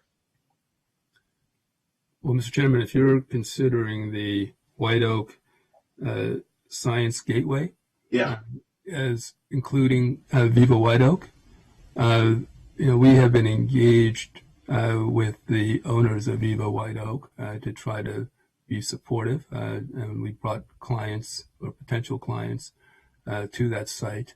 There doesn't seem to be a firm idea of you know, of where we go next in terms of the owner's use of or desire for that area. They have a vision in mind for certain, and we're trying to help them meet that vision and also have them explore other opportunities as well. Okay. All right. It's probably too much of a topic to just get started with here, but I think we need a little more definition there. Gene? Sorry, I was going to just suggest the next FED, I mean, and this is unrelated, I think, to the last point. The next FED committee is Wednesday, and that may give us more time rather than Monday. Okay. So, And let's do that. I was going to request that we not do Monday because I. Oh, okay. Yeah. No problem. I wasn't sure if we had it. It's two committees Monday anyway, so it's not an option. Okay. We take up recreation. The recreation budget is the only item for a 9:30 to 11 time slot, and then we have a joint committee of, you know, so I think we got to think about whether or not recreation probably won't take up the full Hour and a half, yeah. 90 minutes, but if maybe we think about, I know. Why don't we start at 9? I don't know if earlier works. Why don't we start at 9? Yeah, start at 9 on Wednesday. That's fine with me. Okay, all right. That would be certainly fine with me. I know Great. I don't Just have block 9 to 11. like the two of you do, so Yeah. I just want to check on that. Okay. Appreciate that very much. Thanks to my colleagues for, you know, collaborating with me here on the timeline. This is a big item, and it's, you know, it's hard to take it in one bite. I need a little bit more time in this. I don't recall a week when we've had, you know, Will, you said this yesterday, FED every single day of the week. I don't recall a week where we've done every single day of 1 week. Yeah, I mean, obviously Tuesday we had session, but yeah, we've had a FED every other day but Tuesday. I don't recall that. So it's a lot to process in a short amount of time, and it would be very helpful to just get a little time to absorb here. And I'm not like Andrew Friedson. I can't just absorb everything all at once. You know, I need a little time. All right. I'm sure Will absorbed everything all at once, but I didn't. Okay. The problem is I'm absorbing too much all at once. But could I ask that on Wednesday, if we're coming back Wednesday, just, I think you said this, Mr. Chairman, but a little more detail on a little more meat on the bones on some of the proposals. Yes, Mr. Thompson. For a purpose, exactly, because we have. There may be supporting documents that were already provided, but in any event, let's get those, and let's add the federal engagement. And I would like you to think a bit more about White Oak, and understanding that project it's a little bit stalled right now, and I think that's the problem. So recognizing that context and not expecting you to do something that is beyond your powers, like what do you think we ought to do to get some momentum there? Okay, super. 3 o'clock. Good discussion. Thank you very much, and let's move to the next item. Will. Fine. Okay. I was just saying thank you to them. Yeah, thank you. Thank you, everybody. Appreciate your participation today. All right, what do we have next? We have the Office of Agriculture. So, All right. ask Mr. Chris. It's good. I'm hungry, so let's good. Yeah. Well, I'm going to say this is a locally grown apple. Hi, Mike. How you doing? Hey, Jeremy. Good afternoon. Jane, I'm not sure if we've met officially, so please introduce yourself. Jane Mukera, I'm the analyst, OMB analyst for Office of Agriculture. Excellent. Welcome to the FED committee. Okay, Gene. all right, so the Office of Agriculture it handles not only just things related to agriculture, but also certain easements in the county. And welcome to our youngest participant. The executive has recommended pretty much a flat level budget from 21 to 22. There's a little bit of extra additional resources due to the compensation changes, but the total recommended budget for fiscal 22, which includes 4.15 FTEs, is $993,865. As council staff notes, the Office of Ag is supported by programs and employees through other budgets, such as the Water Quality Protection Charge and the CIP. So they have more FTEs than just the 4.15 through all those different budgets. Council staff, since we're kind of running behind, we'll just note the kind of 3 areas that I believe are important for the committee, as we've talked about before. So the ag in the classroom was not done this year, obviously, because MCPS was not meeting and doing in-person instruction, and the county council did approve savings plans recommended by the executive for that reduction. That funding has been returned or maintained. It's still in this budget because it was part of last year's budget, and so that's been fully funded, and that will be a part of the process for the Office of Ag as they partner with the Maryland Agricultural Education Foundation, MCPS, to do that this coming year based on whatever the health orders and restrictions are as we come out of the summer. As always, the Office of Ag provides a cost share program. Again, that funding is in this, and they receive some reimbursements back from Marbidco when they provide that grant. And then the last thing I'll note is, just as always, and as Mr. Reamer noted earlier, this is a large slug of programs and budgets, and so there's always opportunities to come back in the summer or fall for a more deeper dive for the Office of Ag. In addition, just as I've noted previously, this budget's been pretty stagnant over the last 5 or 6 years after it's been privatized. After DED was privatized and this function remained in the county government. And certainly there may be opportunities to refresh it some as agriculture continues to evolve in the county. But ultimately, I recommend approval of the executive's budget. All right, let's get a presentation. Mr. Chris.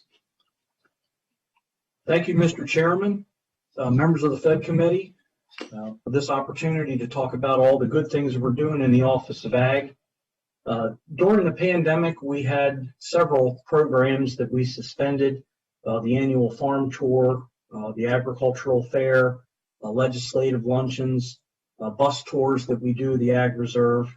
And we took the resources associated with those programs and we reallocated them to our matching grant cost share program that Gene has outlined on Circle 8 of the packet.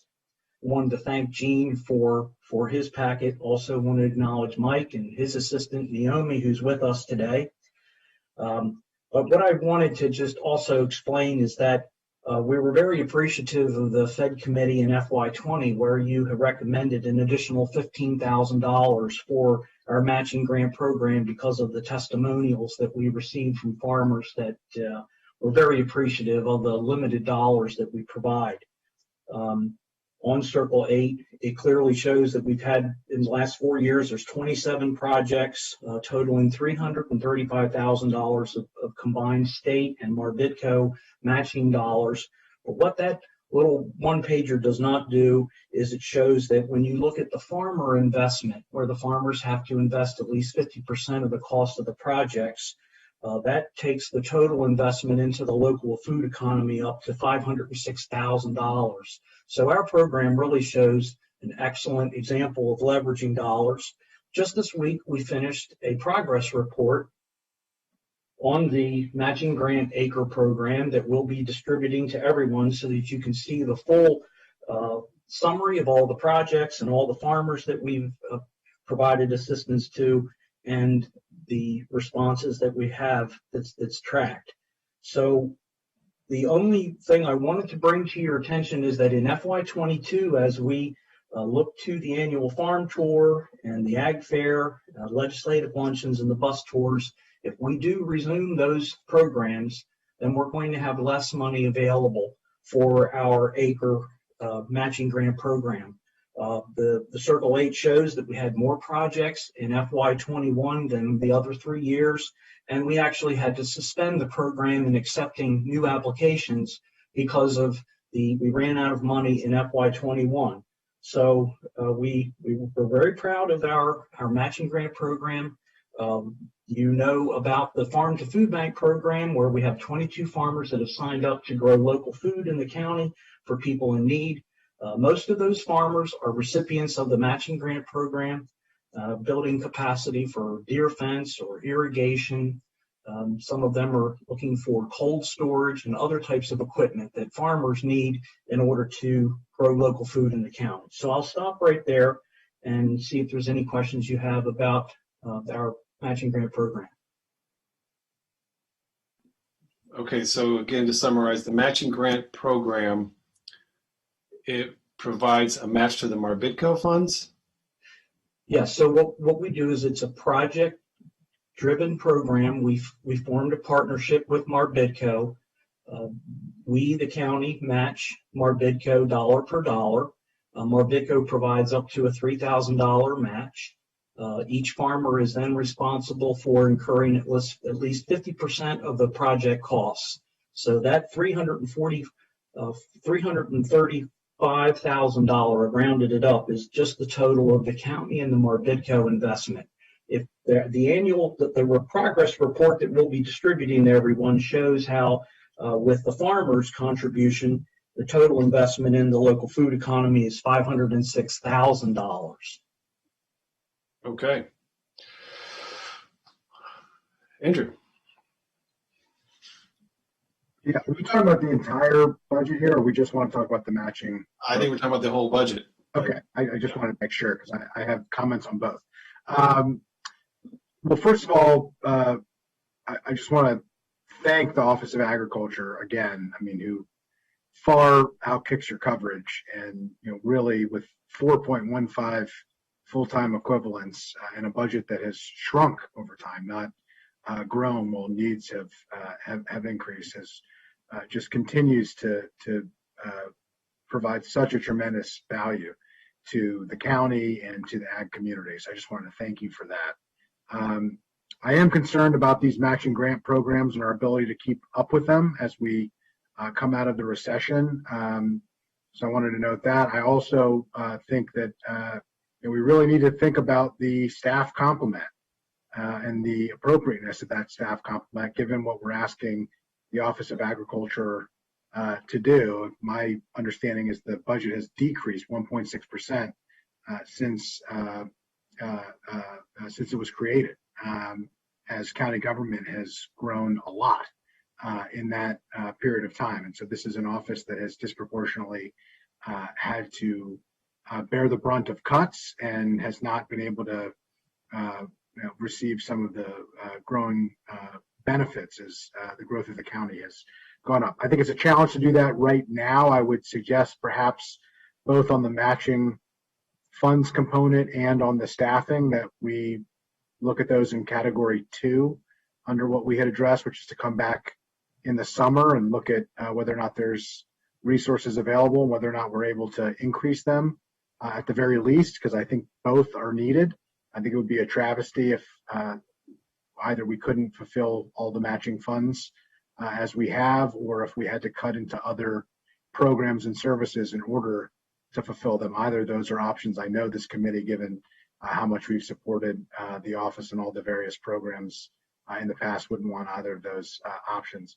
And then the last thing that I just wanted to dive into a little bit is the Maryland Market Money Program. My understanding is there was a $75,000 grant for this through CARES Act funding. I know Councilmember Joanna has been working a lot on the farm to table issues. Had been working on that among other things. Laura Charkutian, I think, has probably reached out to all of us who's been working on these issues on this program at the state level and a number of related issues. There's a request for $125,000 for this. I think it's a terrific program, and I am very interested in seeing if we could find a way to do that. Either, to me, that would be appropriate for ARPA funding as one-time funding like they received for CARES Act funding, or if it's category 2, or if we just add it to the budget. But I think that's something that we, I wanted to raise and see if there was interest from colleagues. And also, I would love to hear from Mr. Chris if there's an understanding of why that wasn't funded from, by the county executive. There's a particular reason why that wasn't funded. Gene, you raised your hand, but let's do a little more background here. Sure. I just received an email not that long ago during this meeting from Mr. Mia and our council staff, and noted that that item was funded at $75,000 through the HHS budget. So that may be a late changing situation there for Mr. Friedson, but that's my understanding. And so it has not been, and I'll defer to Mr. Chris, but I don't believe it's ever been funded in the Office of Ag. I see. So it's funded in HHS? Yeah, again, as I read the email, the HHS budget had $75,000 recommended for the Maryland market money, or for the farmers market. And that's a partnership between SMADC and Marbidco. And also noted in the email was that the executive did not plan to recommend the additional $50,000 at this time. Okay, so I will hold off on that then. I had originally thought it was going to be in the HHS budget. Then I saw it mentioned in this packet as part of the Marbidco conversations, and then I thought it was part of, would have been part of this budget. I do think that we ought to look at $125,000 for that, but we can discuss that with colleagues in the HHS committee, who sounds like we'll be taking that up at another time. So I will hold off on that. But I did want to raise the matching funds and the staffing and resources of the office. And I still do believe that taking that up into category 2, discussing with the Office of Agriculture what the needs are, coming back to it in the summer. I don't have a specific dollar amount in particular, but I would perhaps suggest that council staff work with the Office of Agriculture to discuss what the needs are, what the expectations are for those matching grant programs, what the impacts are going to be, and that we could come back in the summer and see what available resources we may have to address them. Okay, why don't we start with the first item first? So this HHS fund for this program, Gene, can you just describe this, or Jeremy, if that would be more appropriate? Give us another explanation here. I'm not sure I got the letter from Delegate Charkutian, so a little background, please. So this is Jeremy. I'm sorry for the confusion. You did receive a letter from the chair of the Agricultural Advisory Committee, Doug Blecklider, recommending that this item be funded.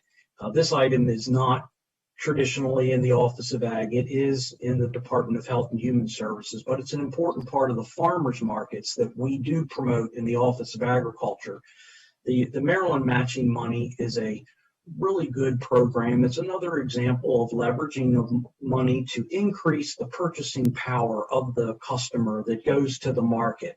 So on our website for Office of Ag, we have a flyer for all of the farmers markets that shows the days, the times, the contact person, but more importantly, it's tagged as to which markets offer financial benefits like Women with Infant Children, Senior Farmers Market Nutrition Program, and the Maryland Matching Money.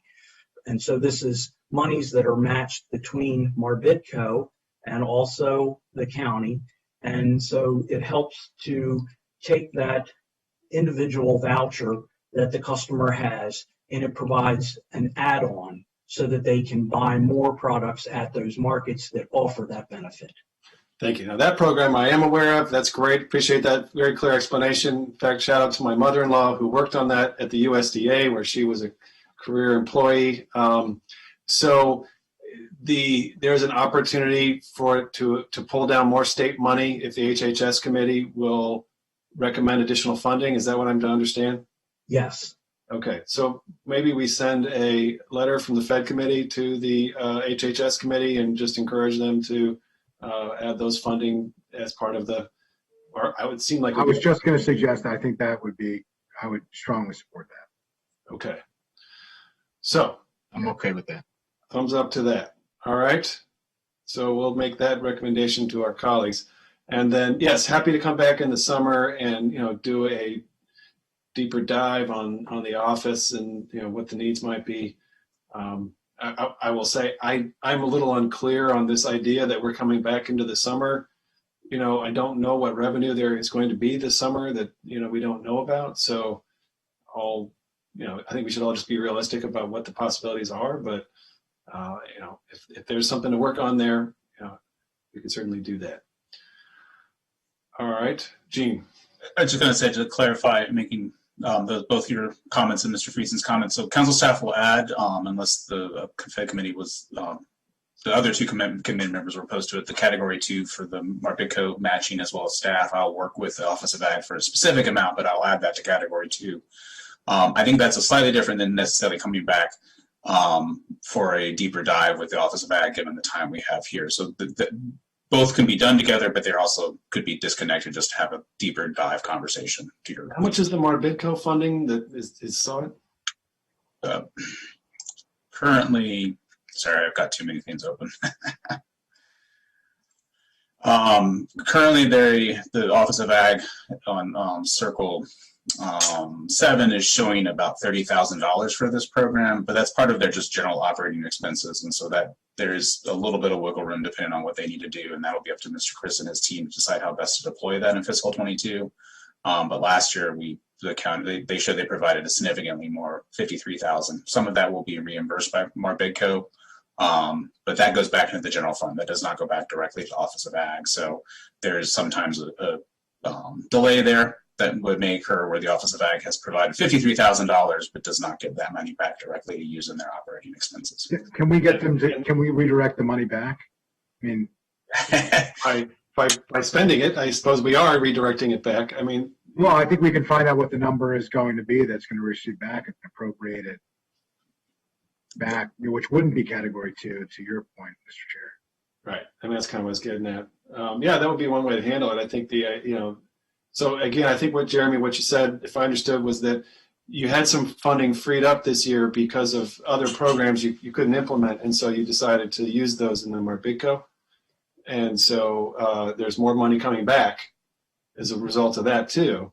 But there's an implication that we would be, the Marbitco funding effectively won't match the FY21 funding because there isn't as much there, and we could boost that a little bit. Yeah, when we get our reimbursement from Marbitco, we deposit that into the general fund. So those portions, the Marbitco reimbursement, they don't come back to the Office of Ag.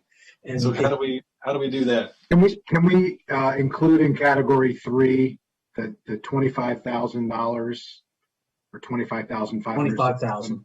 Yeah, $25,000 for this program, and just under the that is basically making them whole for the Marbitco reimbursement that's going to the general fund.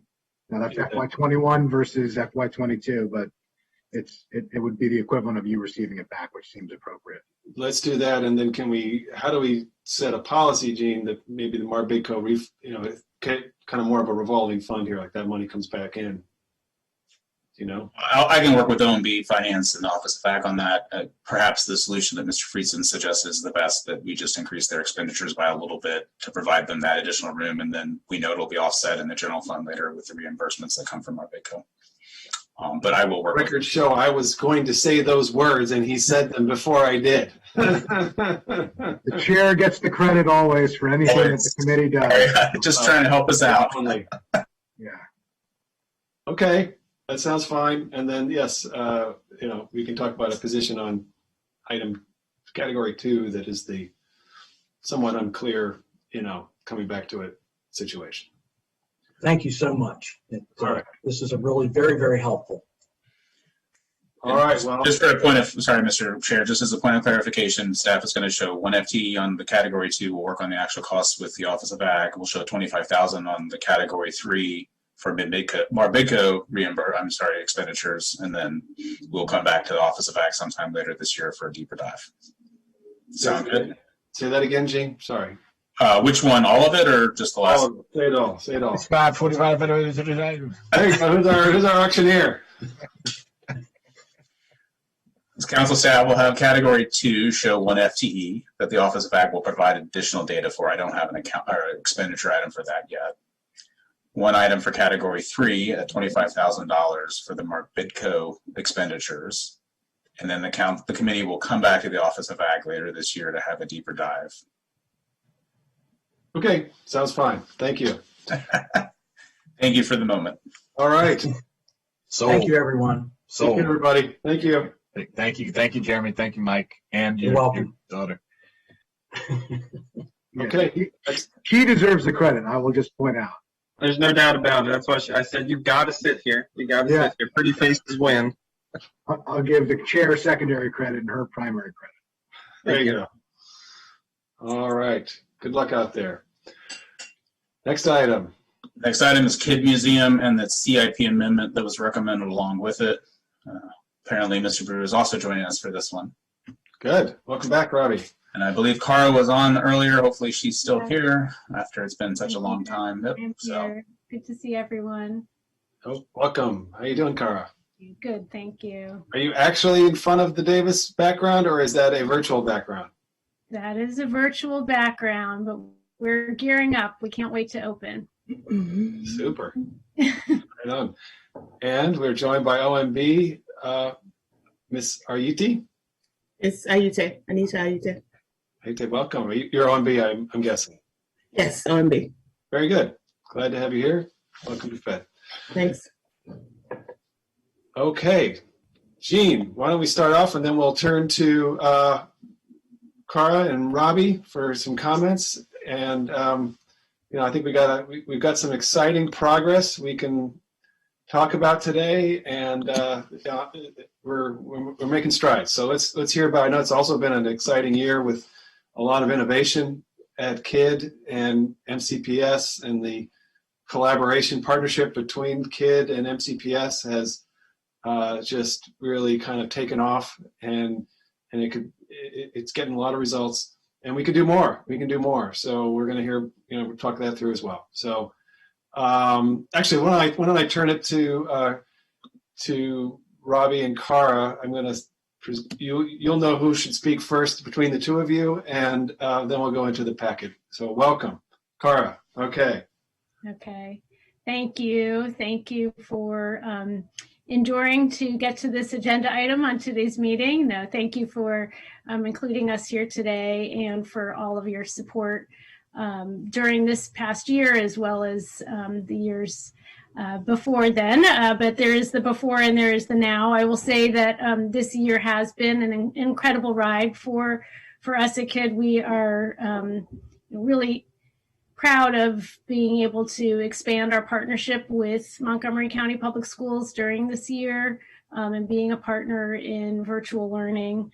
We've actually been able to increase the number of students we've been serving through the schools while continuing to have programming for families and partnering in the out-of-school time space with partners like Identity and you know, others in the community. So it's been a very intense year, and you know, I think we've focused even more of our effort on reaching students who wouldn't otherwise have access to our programs by paying their own way. 88% of the students we've been serving this year are from Title I or high farms rate schools.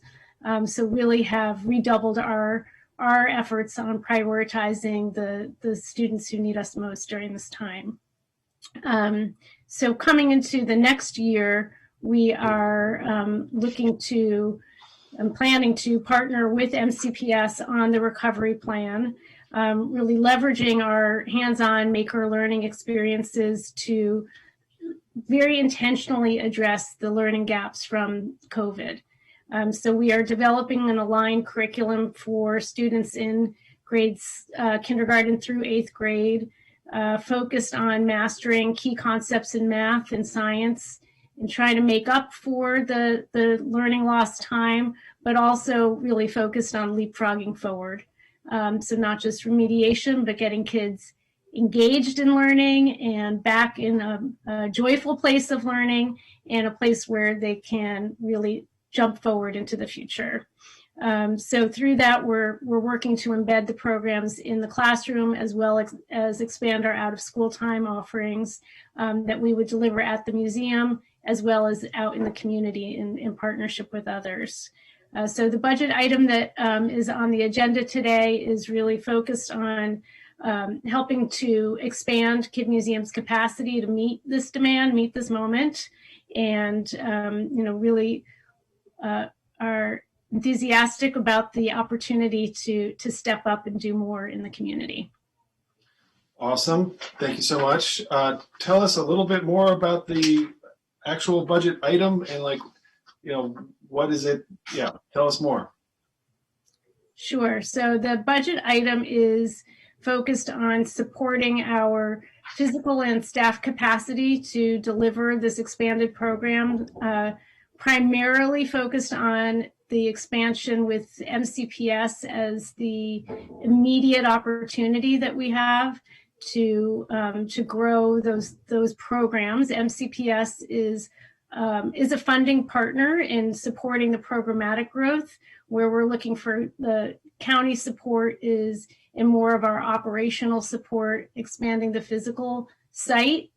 We are looking to open a second site, maintain our program at Davis, but open a second larger site that will both be a direct site for programming and be a home base for getting out into the community. I should add it also will be home base for continued virtual programming in partnership with MCPS for the Virtual Learning Academy that will continue next year as well. So this budget item is really about supporting that expansion of our operations. Okay, awesome. Well, congratulations on being at the point that you can expand your operations. I know this has been a labor of love for you and for your team, but it has not been easy. And I know that there's probably been many days when you have felt that you were pushing a boulder up a hill and there was just the top wasn't in view. And so I think it's really exciting that we're on the verge of opening up some new space and expanding the programming in that manner. And, you're again, the partnership with MCPS, going in that direction. I think leveraging the resources of MCPS and the programmatic power that they have has just been a very wise choice. So most of the new funding is just related to operating in a bigger space, basically, and being able to provide more programming. Exactly. Okay. Well, in general, I'd like to see,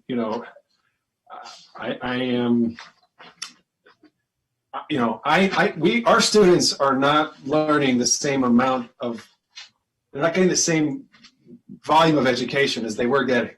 I mean, I think that's going to be pretty clear. Like there's a lot of ways in which we're just not, if there was a full curriculum that they were going to learn this year, they're not going to learn that full curriculum this year. It's just not going to happen. And it's going to compress a lot of learning in the next couple of years. And I just think we have to make covering that ground back up one of our top priority as a county. And out of school time is going to be a critical component, because a lot of it's going to have to happen inside the school, but a lot of it is going to have to happen in out of school time. And so I guess I just want to understand if there are ways that we can expand your work further. If you're sort of at the max of what you can do, or is there opportunity to even go bigger here? And then, I think that's sort of also, a tip of an iceberg for a broader set of enhancements that we need to make around out of school time generally. And I think we could probably get into that also next week when we do the rec budget. But in any event, so I'm going to turn to my colleagues here in just a second, but if you can just respond on the basic question of, can you also do more if we want to do more? Yeah, we would love to do more. We think the beauty of this moment with MCPS is really having the opportunity to align our hands-on, very engaging experiential programming with what we need, what kids need to make up from this year of COVID learning loss, right? And so there will not be enough time in the classroom.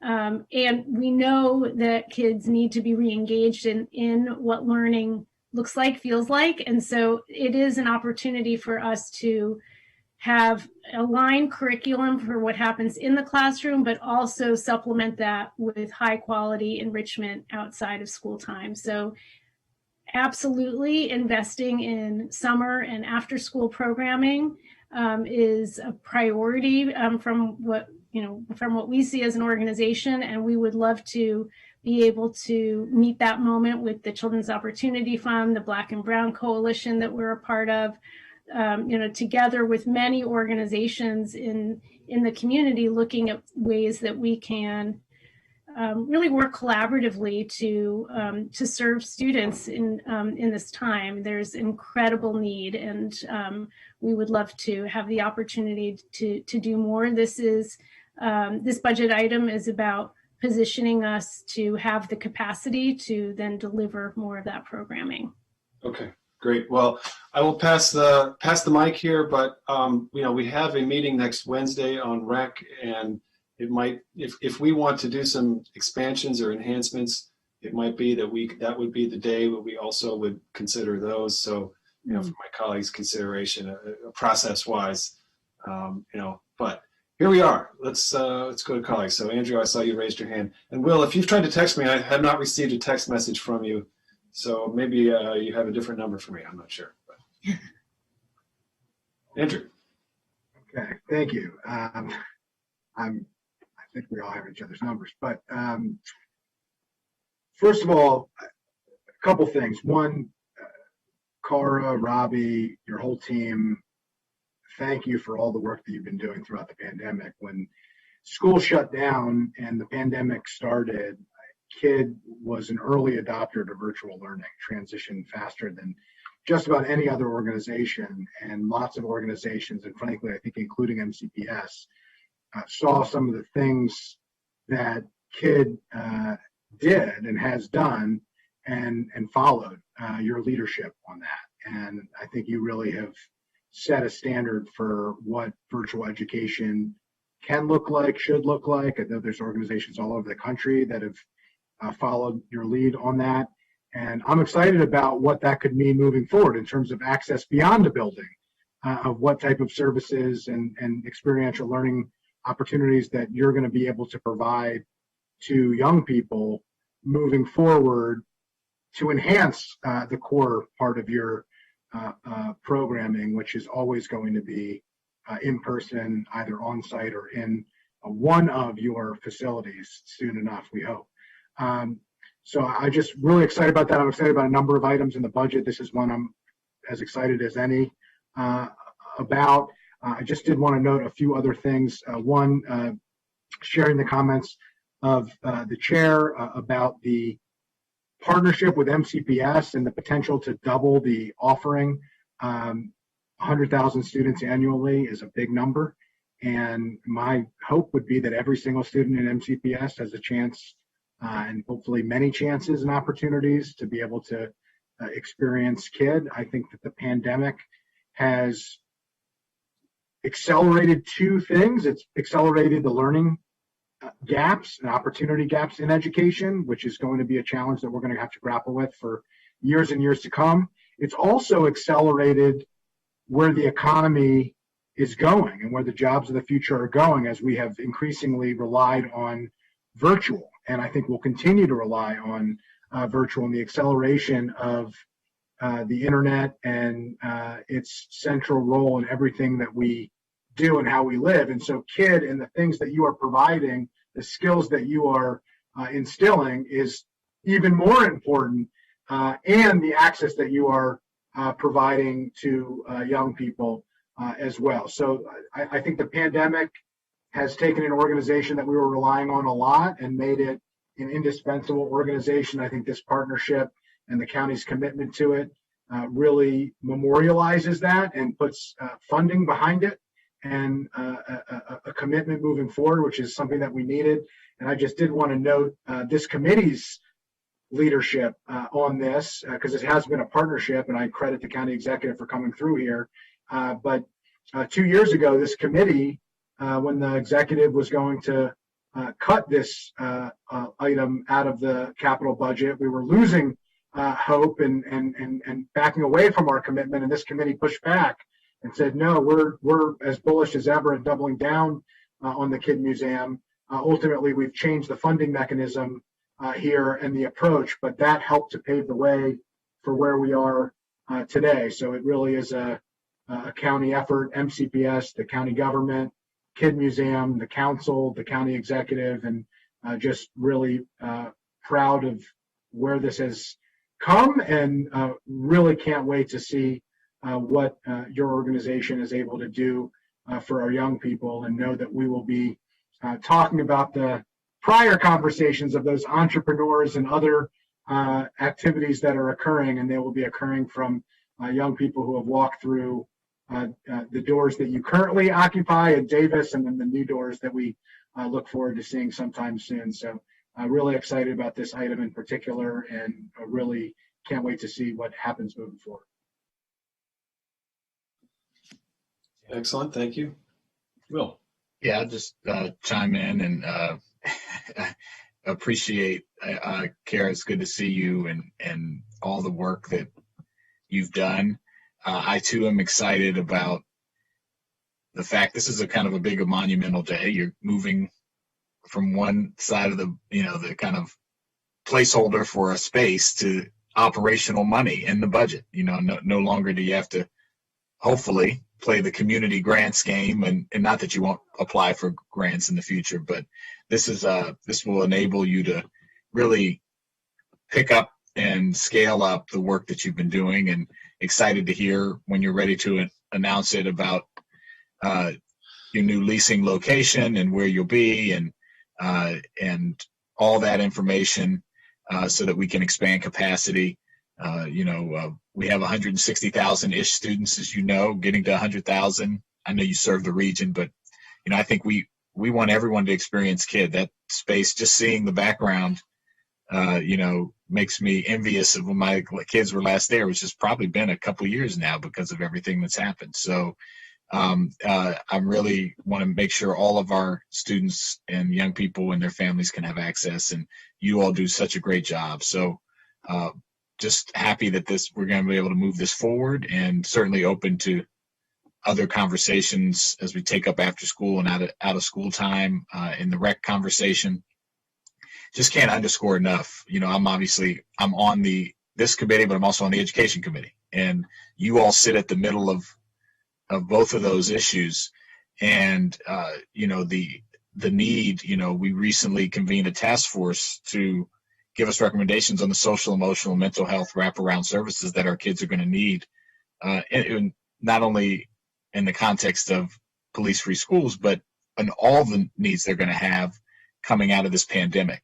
And certainly, as you mentioned and my colleagues have mentioned, access to high quality, fun, engaging, hands-on activities is going to be critical to getting our kids, back engaged and catching up, frankly. So really excited to see, and I look forward to talking more about what you're going to do and the specific plans. And I know you have them, but really excited and happy that we're able to move this forward today, and look forward to talking about more in the future. So thank you, Mr. Chairman. All right. All right, Gene, can you walk us through the packet? Any points we need to focus on here? Sure, I'll be quick on the dry budget stuff after we've done all the exciting conversation. So I think there are actually two items that are in this packet that the committee will need to make a recommendation for. The first is the CIP project, that is the Kid Museum project. The puts and takes that the executives recommended is ultimately reducing most of the expenditures down to 1.2 million and switching the GEO bonds to recordation tax premium. The GEO bonds that were reduced from this project have already been allocated elsewhere in the executives recommended amendments for the CIP. So I'll pause there, but that's the first item before the committee. I don't understand that. So go through the bigger picture numbers here. We used to have a CIP. It was a certain amount. Now we're shifting to more of an operating type expenditure. Sure. And so what what will happen when all is said and done, if the committee approves or the council approves what the executive has recommended, is that the CIP project will go away after this year. We're simply saving some of the recordation tax premium in the CIP to do a little bit of, and like I say, is accounting jiu-jitsu, so that when we do the reconciliation, that money will then go into the operating budget to fund the $1.2 million recommendation that is in the operating budget. Ultimately, it's all still from the same source of funding, general funds, but that's the process that the executive has recommended here. So specifically what has happened, I'm sorry, Mr. Fritz, I was going to say, is the executive has recommended reducing the total expenditures in the CIP by $9.647 million, because we no longer are going to try to purchase a property for the purposes of Kid Museum. And has that, I think I heard you say that money has already been reallocated. Hi, it's Mary Beck. There you are. Certainly, because it came over with a bunch of other amendments. So that's not available for the council unless you found it elsewhere. So your thought, you're muted, Mary. Thank you. Just one thing I was going to say, we kept money in the CIP project so that there would be money for next year for this in the operating budget for 23. So we've already sort of done the funding switch that Gene was talking about, but he is correct about the mechanism. So, but the rest of the bonds were not needed for this project, and the Rockville money was not going to come for a facility elsewhere. So. And so those bonds were just reallocated to other projects, basically? Well, if you remember, we had a lot of revenue write-downs in the CIP, so you can either say they went to another project or they made up for the gap. Okay. Okay. Yeah.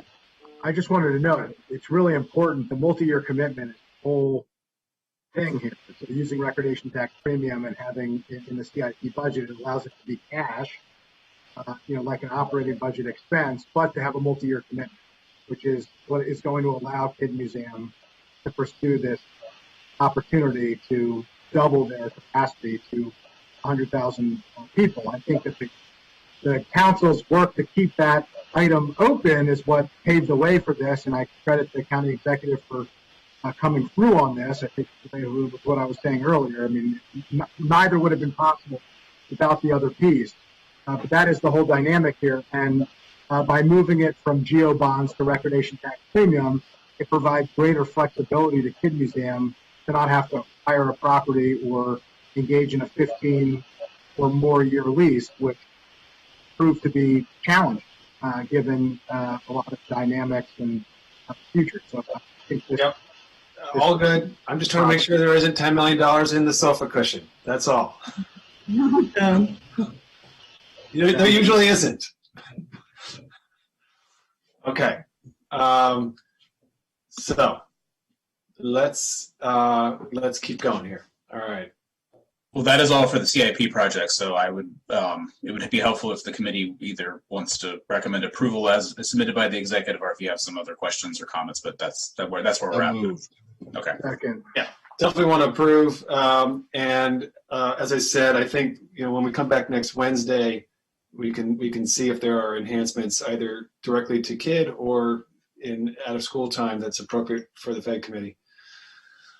Okay. I'll also email Ms. Yao, who's handling the recreation one, and she can work with Ms. Lesser and anyone else to include that in the recreation conversation. And Cara, if you have recommendations of enhanced programs that you could execute, please share that with us in advance of Wednesday. Okay. Thank you very much. Thank you to this committee. Hold on, we got one more. We're almost done. Sorry. Don't leave before you get this is the best part. You need to. Right. So the last cleanup item for the CIP is that item will show up on Tuesday, just for the council's straw vote, as we all do for all CIP projects. The last item is that obviously there is a $1.2 million recommendation in the operating budget by the executive this year as a new non-departmental account. We've been through all that whole process of what it's funding, but that the old council staff recommends approval for that. But I also need a committee recommendation for that. So when we go to the operating budget in May, that will be on the docket. So moved. All right. I think we have, without objection, Robbie. Certainly not without objection. I just wanted to make one comment apropos of Councilmember Friedson. As Councilmember Juando said, this is a historic moment in the growth of KID. You can't believe how amazing that growth has been. I'm an active board member. It's a very active board. They're building all their organizational capacity. We're expanding the board. A lot of things going on. It's all good. But to get to this point that Councilmember Juando said, he'd be very apt in describing this transition from a startup teenage organization to a mature one with significant undertakings. And this budget allocation, if your other council colleagues concur, will be historic for us to have now a second space materially larger than what we have today. But it's not a one-year commitment for us. It's a multi-year commitment for us. So we recognize this as a one-year budget and a one-year commitment by the council, but I want to put a polite marker there that we're making a multi-year commitment based on a myriad of factors, including hopefully that our success this time next year will produce a similar recommendation for you as we make this multi-year engagement. The board is very much supportive of what we're doing. And the last thing I would say, this is not a permanent home. We're still in the market for a permanent home. So it's a second location. It's an intermediate, it's a second location, yeah.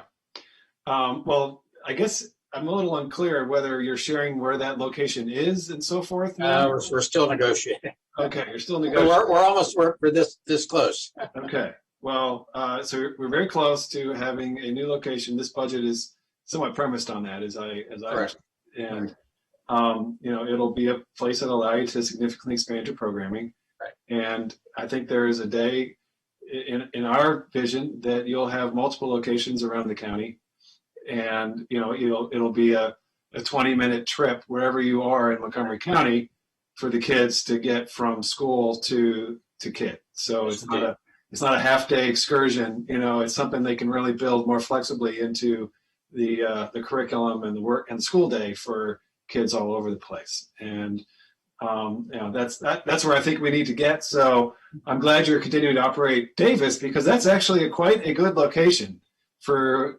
Montgomery County. I mean, you're centrally located in the county on major highways, and that is I think that will continue to be helpful. And we'll see where their third location will be one day, so. Well, Davis is a very underutilized site. Councilmember Reamer, think big for the future. Oh yeah, no, I know. We got to get, let's think big. I was going to say, home is where the kids are. Fun is where the kids are, so wherever you guys are will be your home, but we're really looking forward to the permanent spots too. So thank you. Okay, and thank you for your work in the pandemic. I mean, we didn't really get into it, but it's, you guys were part of the frontline response, manufacturing PPE, and it was very for me, just so fulfilling to see our work together, building the maker movement in this county. Really suddenly having a strong network to spring into action in a crisis and help the community through a really difficult time in those early weeks when there was no PPE available, and yet we were able to tap into, face shield manufacturers, facial covering, manufacturers, a lot of it with your help. And so thank you. It was exciting. It was very fun to be part of that. So nice work. Okay, good. So we have an amendment. We have a budget recommendation, and we are all good. 3-0. And we'll see you again. Now I will say my thank you to this committee for your leadership and vision, shared vision of what we can create here. It really, as you said, it has taken a village, and this committee and each of you has been a really instrumental part in getting us to this next step. So thank you. Thank you. And I recall, we were going to formalize some of our work around the maker movement by creating a maker council with MCEDC. And that was it was right before the pandemic, really, like a lot of things. So actually, I think we need to get back to that and, get that pinned down. And we've been using our maker network. We just thought we haven't really necessarily formalized it as much as we should. So actually, Gene, let's make a note of that. Maybe we can bring that back up next week when we come back to MCEDC. Just doing that. Well done, sir. Thank you. Okay. Thank you very much. Thank you, Kara. Thank you, Robbie. Bye. All right. Thank you, Ms. Ayute. Next item. All right, moving along is the Economic Development Fund. So we'll ask our executive colleagues to go ahead and join on in. We'll also note that Ms. Feldman, who's the Chief for Fiscal Management and Finance, is also going to be joining us for these since Finance continues to manage the EDF. I had Ms. Boyer in there. She may still be under contract, so to speak, talking about the EDF, but it's all under Finance, while some of the Finance staff have moved to Office of the County Executive Business Advancement Team. There we go. Sorry. So you're not muted, Mr. McGinnity. Pete, Pitchfork Pete, you're not on mute. How did I know that was? Sorry, man. I'm gonna give you a hard time. Oh, that's quite all right. That's quite all right. For the sake of time and expediency, unless one of my colleagues, whether it's Ms. Feldman, the division chief, or Lori Boyer, I believe, is on, or Ms. Salem, unless they have any other opening remarks, I'll defer to Mr. Smith to go through the packet. Okay. I think that's a great idea. All right. Ms. Feldman, are you OMB? Finance, Fiscal Management. Finance, Fiscal Management. Great. Welcome to FED. Okay, Gene.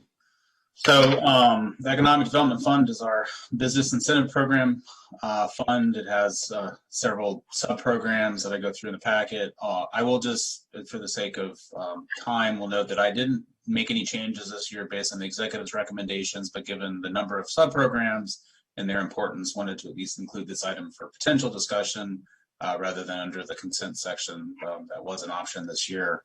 So the executive's ultimate recommendation for this budget is $40,490,677 for fiscal 22. It's a slight decrease from what we had in fiscal 21, but that's primarily are all due to some one-time funding agreements that are no longer needed. I'll kind of plow through. I think table 1 on page 3 is the most important. It breaks down both administrative cost and program by funding by sub-program, as well as funding by agreement that's included in the executive's recommended budget. And so I'll start with the Economic Development Fund Grant and Loan Program, which is both our largest program in terms of actual dollars, as well as the most utilized program. It's why the fund was created back in 1990s. And so for this, the executive is recommending close to $2 million, $1.966 million. and some change. Most of that will fund the JBG companies agreement that is going to be ongoing for many years. I believe it's a 15-year agreement and we're in year 4 or 5. Could be off by 1 there. There's also the PHED agreement that we're funding multi-years, which is $250,000. And then needs to be an additional small amount of funding, $60,000 for Arinia, which is an ongoing agreement. And then of course this includes $356,000 in some change in undesignated balance. And as council staff notes, this allows the executive to do small agreements that are under $100,000 per EDF law. He does not need to submit a recommended agreement to the council before proposing that offer, or it can be used for others agreements. And I believe in my haste that no, I did note this. So there will be some funding needed this year. The executive staff is intending to fund a supplemental for the Fox agreement, a $500,000 agreement through some of this undesignated and other funding. So council staff recommends full approval of the EDF grant and loan program, as well as administrative costs that go there. And I'll pause there if there are any thoughts or questions.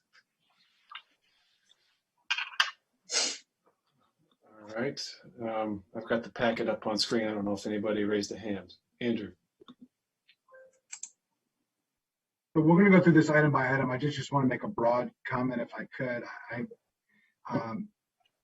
It's hard to analyze these individual programs at this meeting, and I don't think we're going to really be doing it here. I think we really need to do the deep dive that I've been asking for 2 years to determine, what are these programs? What are their goals? Are they achieving their goals?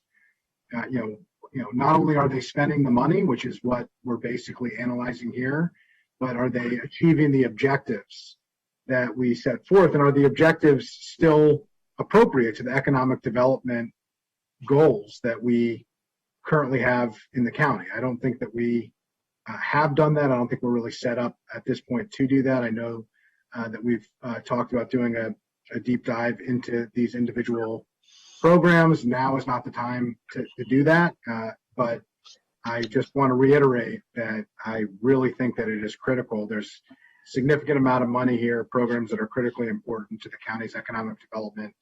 And I think as we move forward, we now are moving forward with a change to the economic development plan. This is part of the implementation of that plan. And I think that there's a real opportunity for us to do the type of deep dive that we ought to and hope we can come back to following the budget as we move forward to next year's budget and future budgets. So I'll make that general point. Second general point, I want to thank Ms. Boyer and the finance team, the EDF, and your team who oversees the EDF have really been at the core of the county's grant programs throughout the pandemic. And hasn't been easy. Sometimes it's been frustrating for all of us, you included. I know we've been working in lockstep on a lot of these issues, navigating through these challenges. I've been as frustrated as anybody. I've sometimes shared that frustration privately and publicly, but this is the biggest other duties as assigned category in the history of county government and public service. And I just wanted to thank you for all of your work and your leadership working with council staff and me and the rest of the council on it. And so I'd be remiss if I didn't acknowledge that here, since the EDF is really starting with the public health emergency grant program. This is really where we housed many of these programs before we had the federal money account in order to do it. So thank you for that. And we'll get to it in a moment, but I am going to ask when we vote on this, are we going to vote on this as a block, Mr. Chair, or are we going to vote on these item by item? Is there any, if anyone... Yeah, just to clarify, I only asked that. I'm a Bethesda Green board member in my personal capacity, right, not in an official capacity as a council member. And so if we vote on them as a block, which is totally fine, I would just ask that we separate out the Green Investor Incentive Program so I can abstain from that one item, given my board membership and the conflict. And I will then vote on the rest of the block if that's amenable to you. That would be fine. We can do it that way. So as for reviewing the EDF fund, yes, we do want to do that. And this has been a crazy year, as you know, and we've had limited committee time. So a lot of issues that are less crisis and more longer term have had to take a back seat, unfortunately. But I do think we need to do that. And I've been wanting to get the SBIR program under review so that we can figure out how we might want to reconfigure that. And,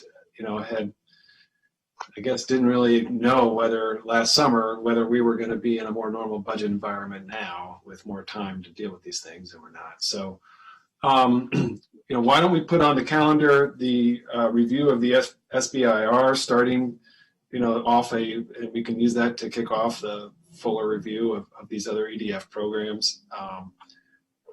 I personally, I'm a fan of the MOVE program, and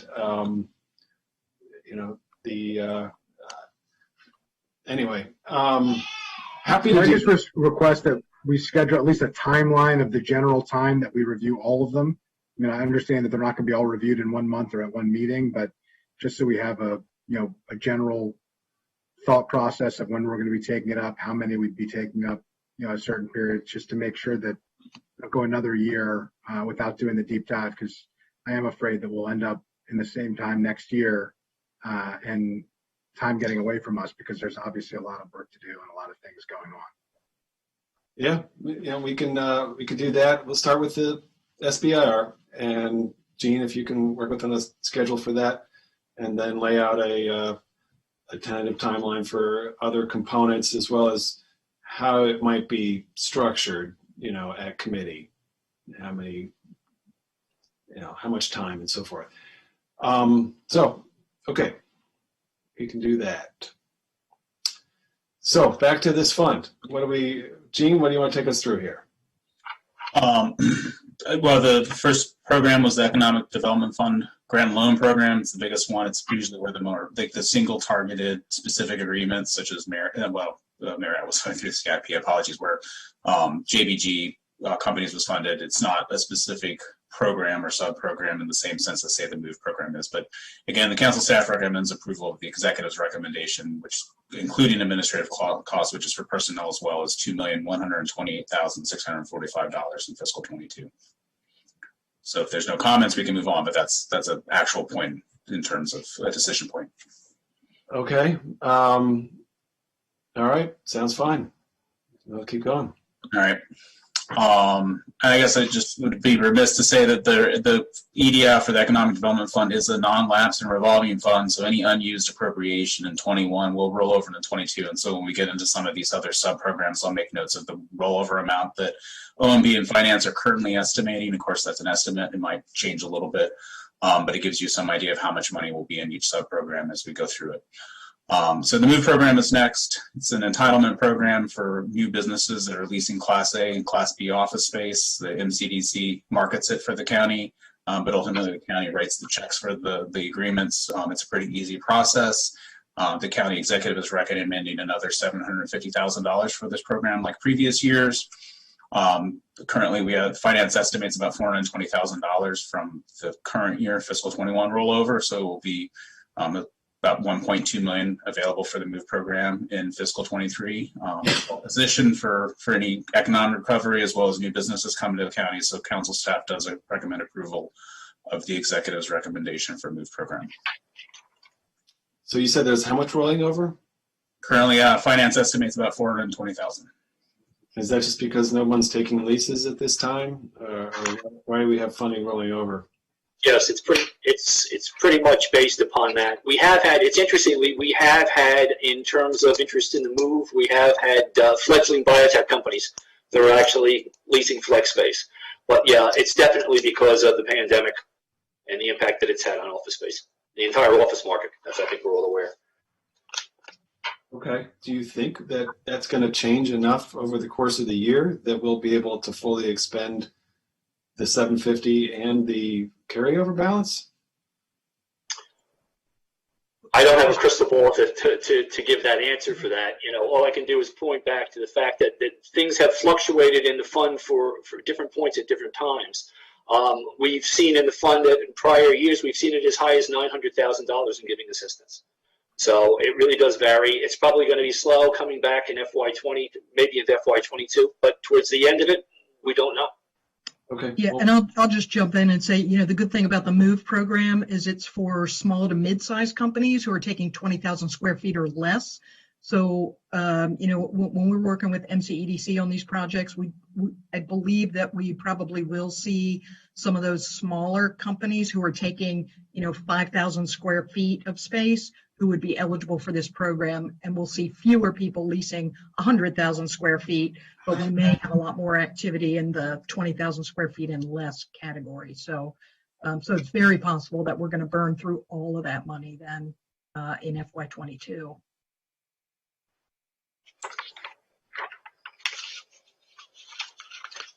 That's good to hear. I mean, that'd be a good thing if they're moving. Yeah, I got you, Mr. Chairman. If we have that activity happening, we want, as part of our recovery, we want people to be acquiring and moving in that activity. So it's good to hear.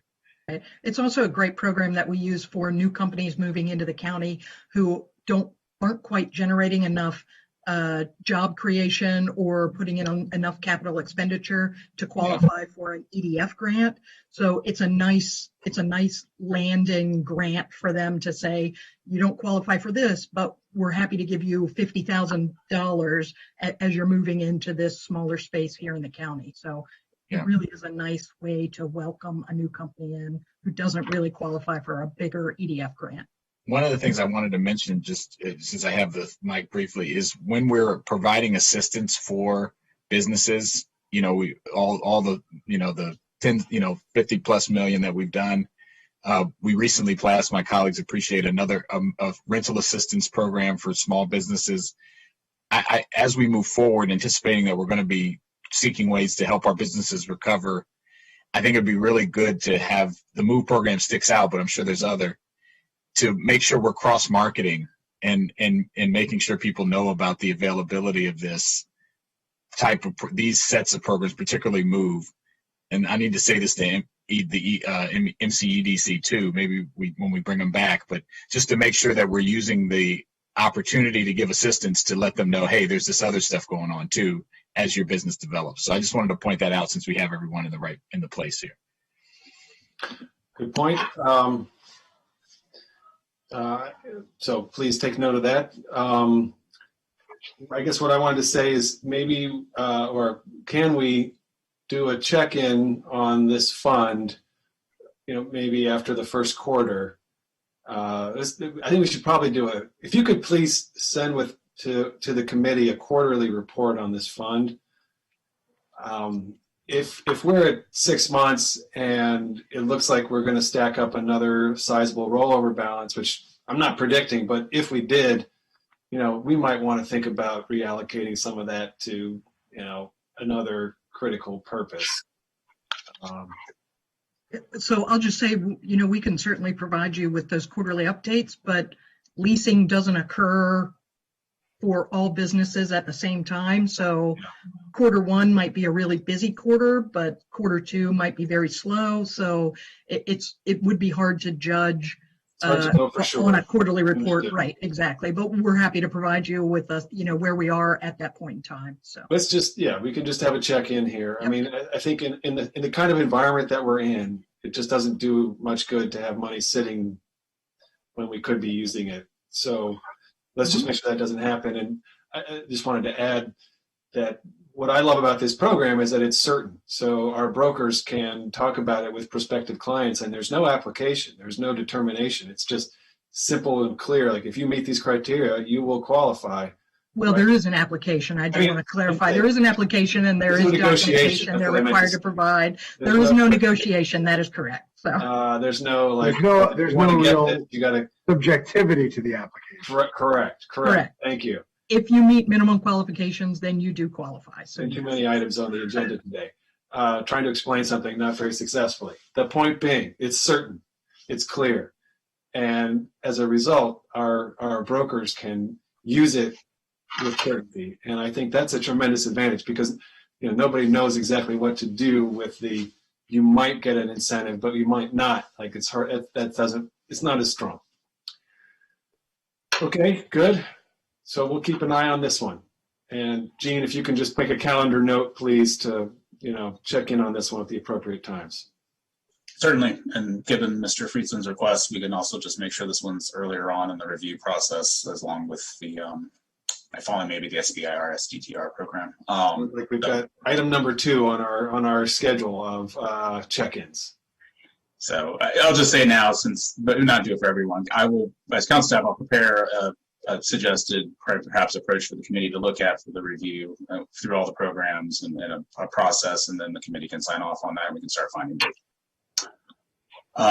So that's the MOVE program, and moving on, we have the Biotechnology Investor Incentive Program. This provides grants to investors, not biotech companies, but that do invest into biotech companies in the county.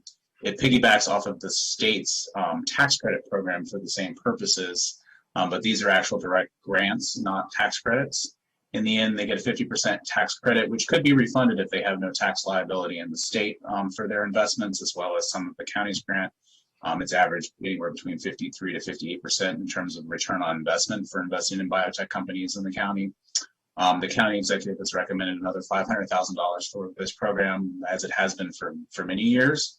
And this program fully gets expended every year based on the number of investments that incur in biotech companies in the county. So council staff recommends approval of the $500,000 appropriation for this purpose.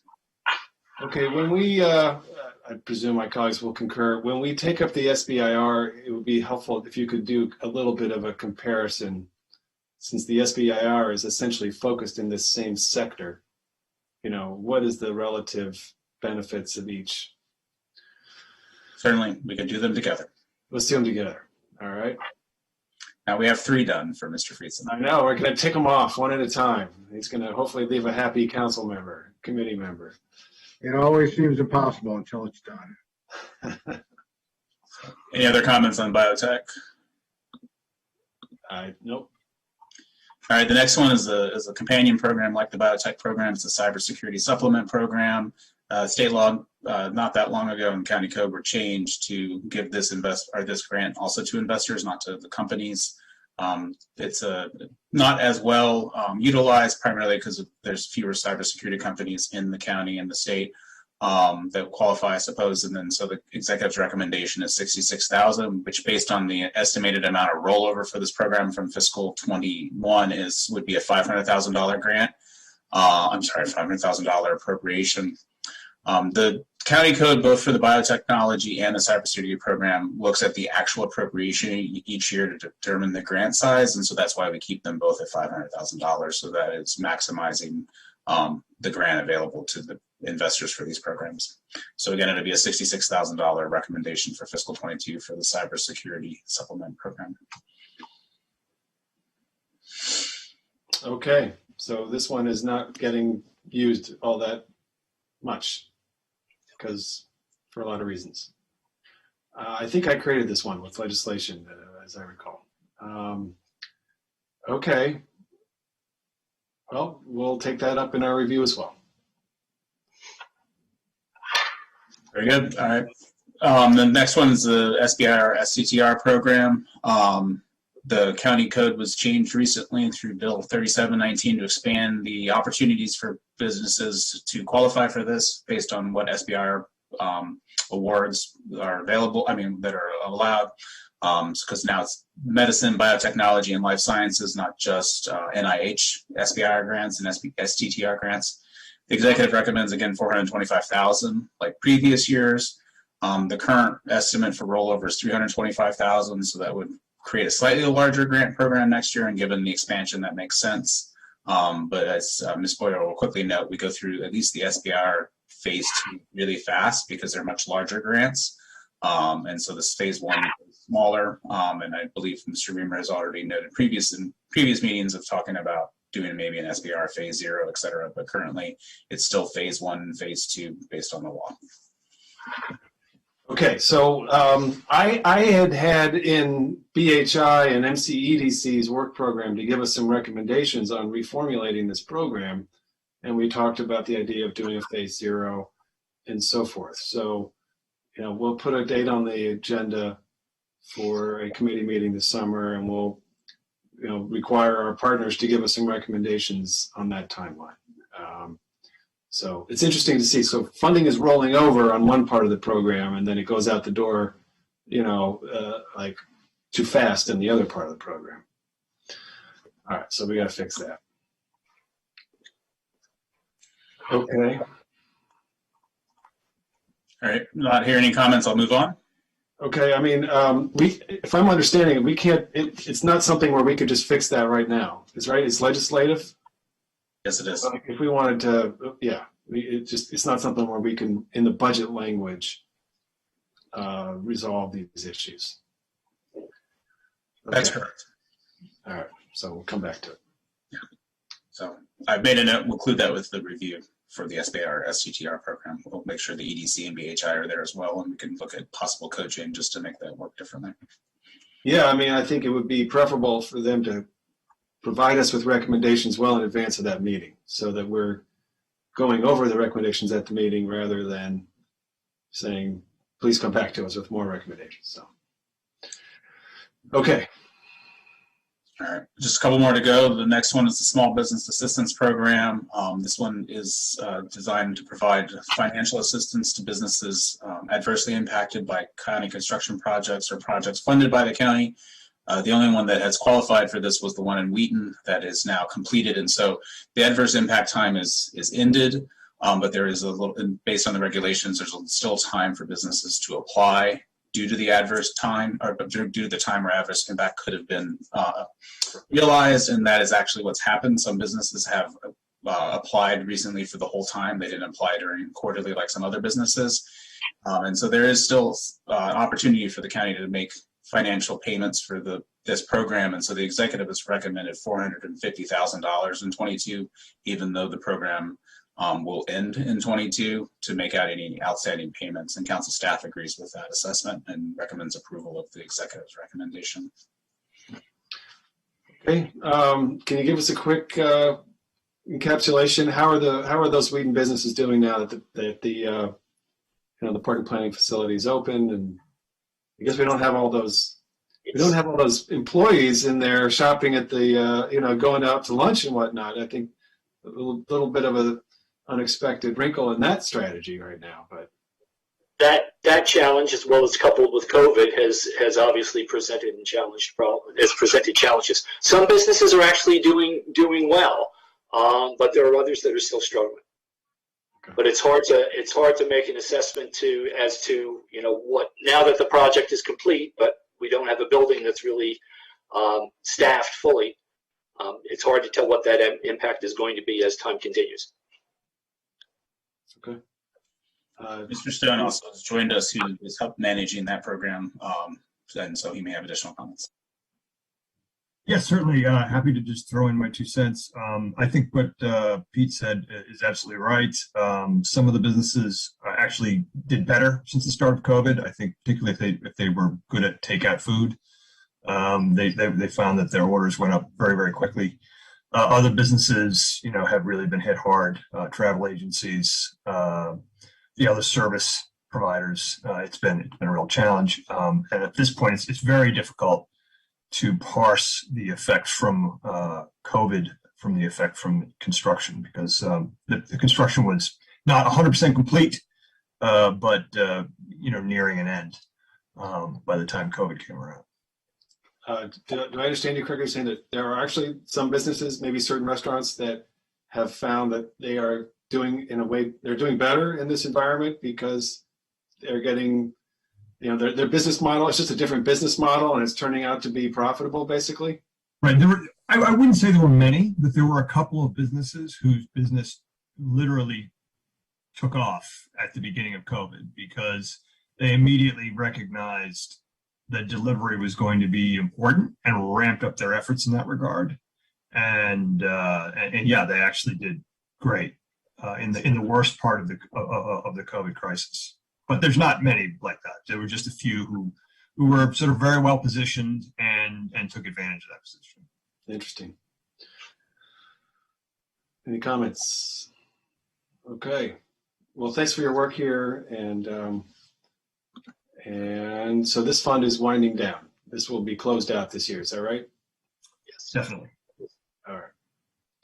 Just quickly, we'll note that it is a county code program, though. So certainly, if another construction project qualifies, that the county would then be responsible for providing technical assistance and financial assistance like we did for Wheaton businesses, but then we would have some forewarning of when that would occur, and if we needed to fund the program, we would do it again. But just because the program at Wheaton is winding down does not mean the Small Business Assistance Program is going to end as well. Okay. All right, thank you. All right, and the next one's the Impact Assistance Fund. This is kind of the precursor to the Small Business Assistance Program. It doesn't exist in code or in kind of regulation, but it was a program created by the council many years ago to support businesses impacted negatively. Currently, there are 3 areas the executive has designated, because that's how this program works for assistance. They can receive up to $25,000 based on impact. There is a lot of rollover, currently estimated about $130,000, so there's only a $21,032 recommendation to bring that back to the $150,000 level. Based on my review, there does not appear to be a lot of need for this program in fiscal 22, but at the same time, the projects are still ongoing, so there could be some impact. And so similar to the MOVE program, I'm going to keep an eye on this one and see if we need to continue to carry $150,000 in it as we are this year when we get closer to fiscal 23. Great. I mean, I think between cybersecurity and this one, there's actually a fair amount of funding in sitting that's sort of, available but unused. Okay. Thank you. Sounds good. And the last one that's going to be funded in this budget is the microlending program. And so the program is administered by the Latino Economic Development Center and Life Assets. They both each have contracts that as they make small business or small loans or microloans, my apologies, they get reimbursements from the county up to $50,000. And so each of them do different varying amounts of loans. And the county executive is recommending another $150,000 appropriation for this. Based on rollover, about $181,000. It'll keep the program around about $300,000 for 22, which has been where it's been set at for the last few years. Okay, 181 of rollover. The 331,000, it's distributed about 335,000, so it would all but match. All right. Are these the current level of effort? Tell us about some of the kinds of businesses that are gaining access to the funds. These are for microlending. They're all small businesses. Basically, it's administered by LEDC or Life Assets. Okay, they establish the criteria and the process and the procedures. It's all small. It's ranged from people that are purchasing sewing machines to people that are buying a truck for their business. So it really is a wide variety of uses. Most of them are for hard assets. Okay, it's not really sort of a working capital type of program. It's one that's usually used to purchase assets. Do we get a report on this program? Yes, they produce reports. Yes. Okay. Well, when we do our further examinations, we can scroll through that. Yeah, good program. Okay, here we go. Those are all the programs recommended for appropriation in this budget. And to Mr. Friesen's earlier comment, although the Bethesda Green had a grant provided many years ago, there is no appropriation currently recommended. And so it would be my sense as council staff that he could vote on all of the appropriation here. But if we wanted to, I apologize. I was thinking that the Green Investor Incentive Program was part of this item, but it's a separate standalone item. I was thinking that was included in the EDF fund. So I'm happy to vote on this as a block. I apologize. No worries. Just now that we're near the end, just wanted to provide that clarity so we can maybe move along. The one thing that council staff recommends, like I did last year, is the budget resolution language, just to clearly identify, since there's really no place other than the staff report that's here and the public may or may not find it. of what the appropriations are. And so on page 9, I provide a breakdown like I did last year for the budget resolution. This also clearly stipulates that for both the biotech and the cybersecurity program, which do have appropriation limits in their law in terms of how to calculate the grant and the reward, it makes that clear so that there's no misunderstanding in terms of what the council intends to support for fiscal 22. And so based on all the recommendations, the chart remains the same on page 9, and this is what council staff will draft into the budget resolution if so agreed to by the committee. All right, sounds good. I think we have an agreement. Just quick show of hands. Okay, all right, very good. Thank you. Thank you to the team. Appreciate your great work. I know this is like a challenging area. Sometimes you get probably some applicants who are, in a tough spot, or whenever you're dealing with money, I know it's not easy. So thanks for your work for our small businesses. Okay, what's next, Gene? The next one is the incubators programs NDA. It's the last large one of the day, and then there are a few other ones, but we'll hopefully get through this one pretty quickly. So I would be joined by Ms. Boyer, Mr. Fletcher, Salem, Ms. Semple. I don't know whoever else is here that can go ahead and join us. And if you want me to, I can jump in, or if you have any introductory comments, I'll wait. I'd like you to, I don't know if my colleagues have comments, I'd like you to start, unless my colleagues want to go first, but give us a little history here. Remind us what the previous year's budget actions have been. Sure. The incubators NDA, it contains a lot of different programs and funding. In fiscal 20, I think would be when the majority of changes that are currently before the committee were made, or some expenditures related to debt service and operations for the county's 4 sites, and one in Germantown, one in Rockville, one in Silver Spring, and then the National Cybersecurity Center of Excellence in Shady Grove. Those all got moved to debt service where they needed to, and so this was reduced, and now it just holds operating expenditures for those 4 sites, as well as other programs, including BHI, Nonprofit Village, and Latino Economic Development Center for the technical assistant aspect of the small business assistance program that we just spoke about in the EDF. So that's the quick history. And before we jump in, I mean, the easiest way to understand it is on table 2 on page 3 of the staff report is where the fiscal 21 funding and fiscal 22 funding breakdown for this non-departmental account is shown based on the executive's recommendation. And that's a good summary of all the different things that are being funded currently or recommended to be funded in this incubator program, NDA. So I can keep going but that would be the history per your question, Mr. Reamer, if you had additional thoughts or questions before we went through the packet. Okay. No, I don't have any prefatory comments, so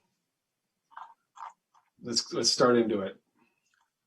Sure. So the much of it remains the same in this budget with some changes, but based on compensation costs, at least for what was in 21. The primary change that's in 22 is that the executive has recommended an additional $320,120 to support a new vision, a new approach for the incubators in the county.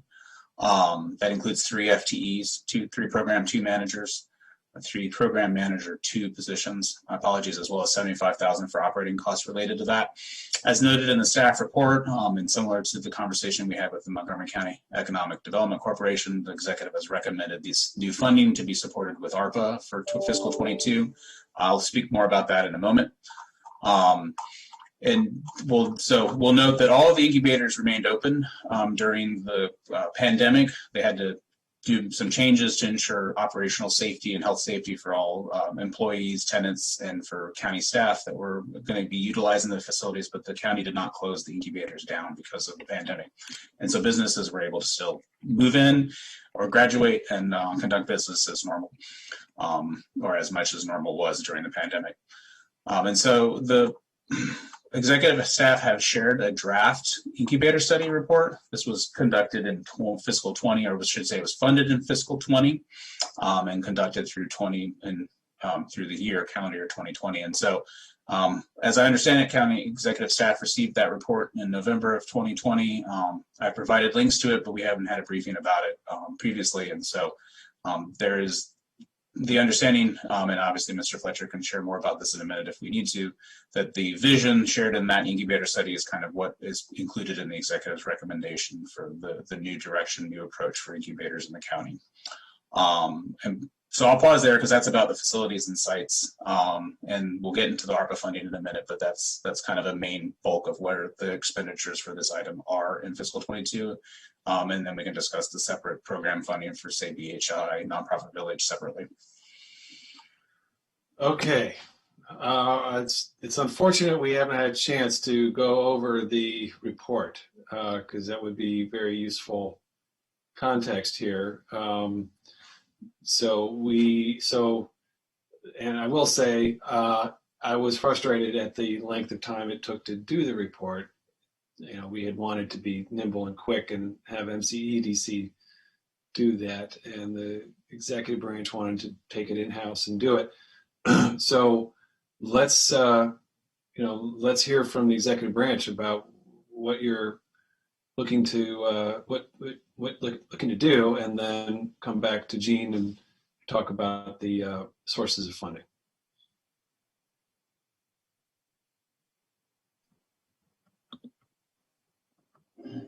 You want to go over the details of the actual plan? I mean, we're kind of. How much do you want us to give you, council member?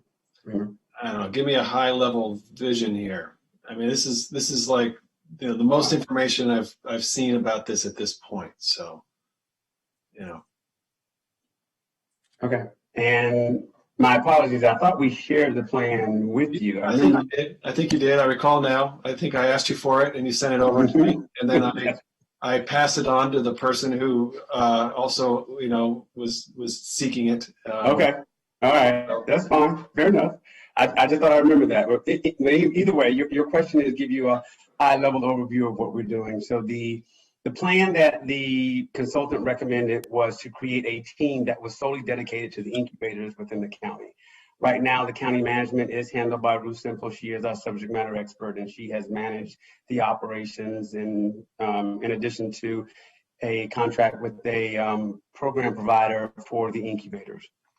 The overall sense is that the incubators need a dedicated source of staffing that would do nothing but incubator staff management, and that's what was provided in his executive summary. A staff of 5 is what he recommended, or they recommended, and we have 2 staff on site already, Simple as well as 1 more, and then we would add 3 new staffing to that particular group.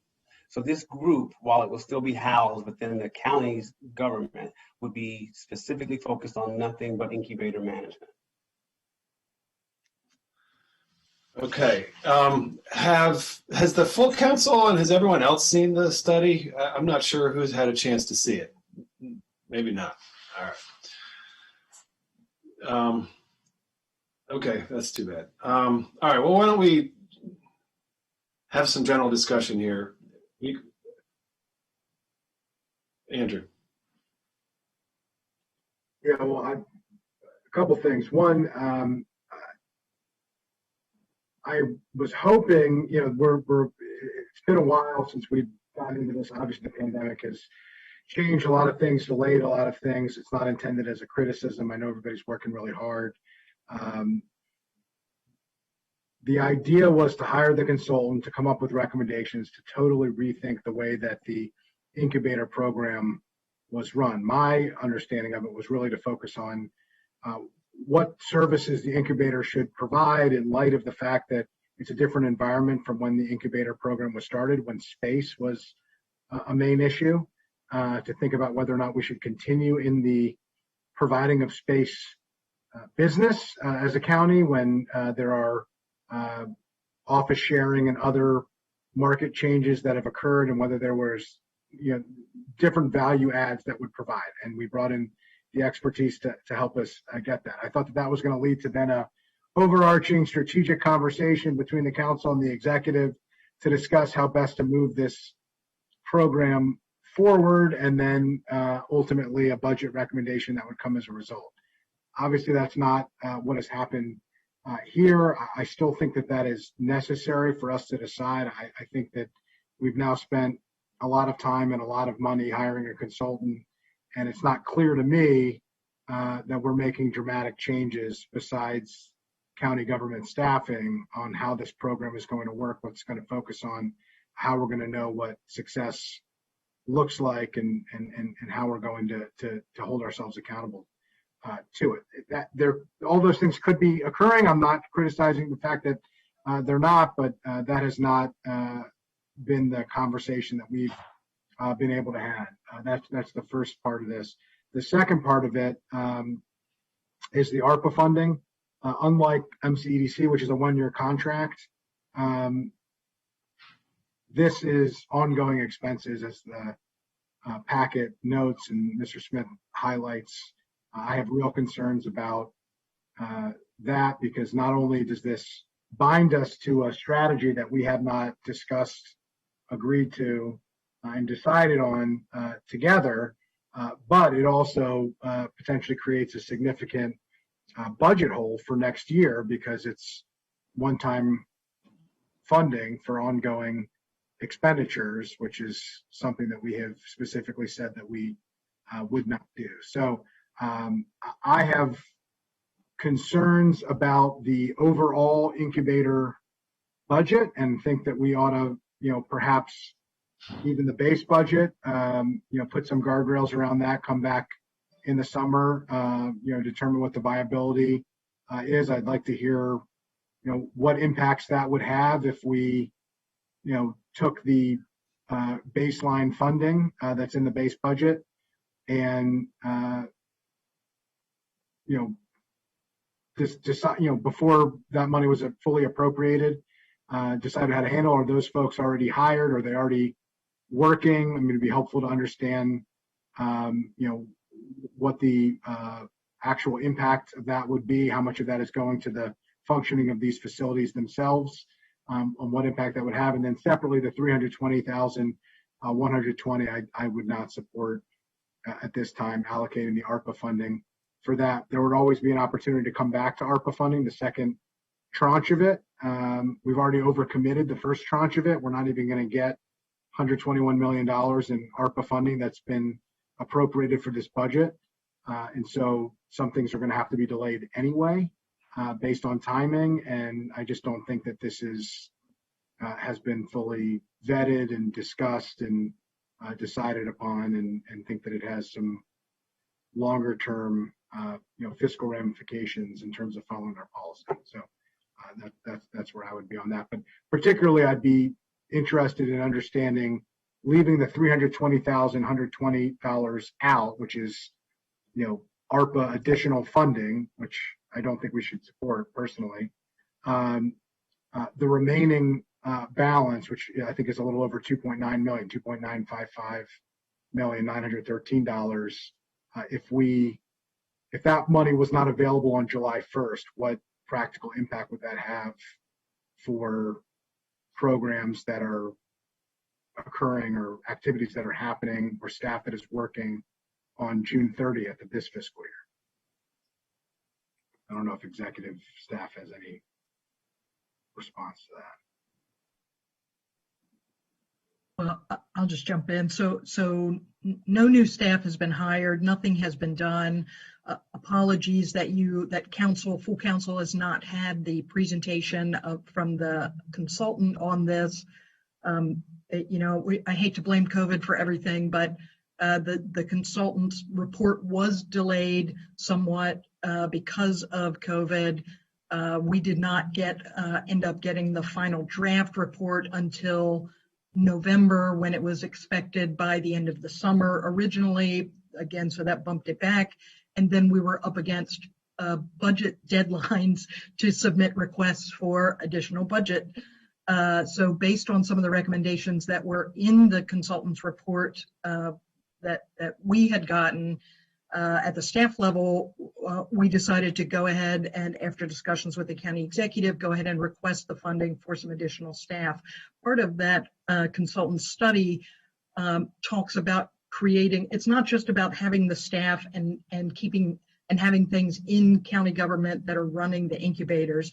It's about creating an entrepreneurial ecosystem in the entire county, working with MCEDC, BHI, other partners like that to enhance and create this ecosystem to provide support to not just companies that would be located in the physical incubators, but throughout the community as well. Some of the recommendations are to maintain the physical incubators. To your point, Councilmember Friedson, that the Germantown Life Sciences Incubator, for instance, is very successful with what it does. Maintain that life sciences focus and presence there and grow that. There is a recommendation in the report that the Silver Spring Incubator could potentially focus on underserved communities in the county and make that an entrepreneurial hub for underserved communities that we have.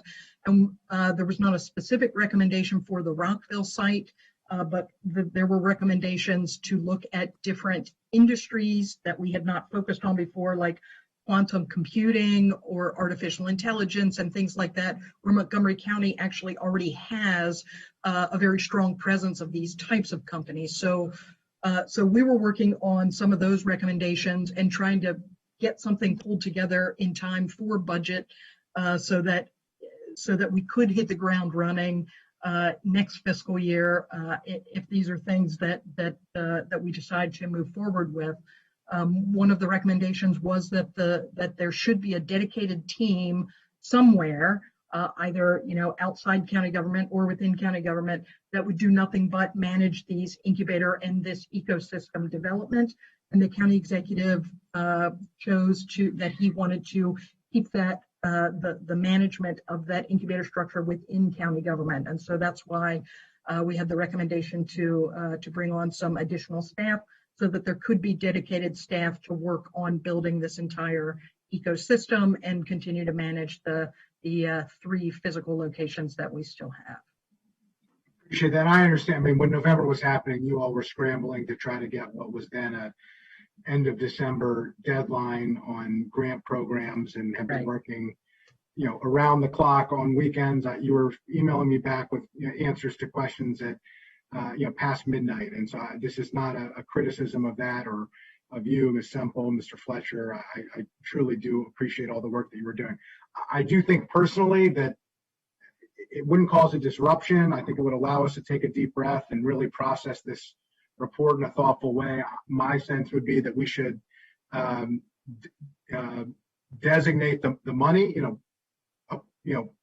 in the budget, but not allow it to be spent. I don't know. I think there are opportunities to do that. I think we can think of different options mechanically, but the 913,000, which is the level funding, but come back and have this discussion before we decide on it. I wouldn't be comfortable with the ARPA funding. If we did all of it in the budget, in the base budget, we'd have to find corresponding cuts in order to make that happen, which I don't think would be appropriate for that 11% increase. If it becomes a situation where we think this is the right approach, we'll have the money in the budget ready to be deployed. And if we need ARPA funding, there's a second tranche of undesignated ARPA funding that could potentially be allocated to this. But I think it's premature at this point, just given everything that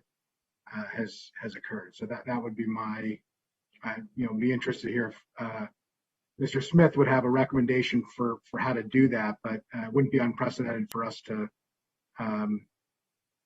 include in the budget, but not appropriate it for this particular purpose.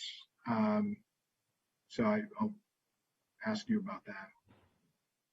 Oh, sure. I need to think a little bit more about the mechanic. The simpler solution would be just not to appropriate it with the expectation to come back to it. Obviously, the council has 3 categories that they're looking at this year, so you could say no ARPA funding, but these go on category 2. Like, we'll consider it if we have additional funding, and that would give that would be the best place to, I think, placeholder this, as you're suggesting, Mr. Friedson.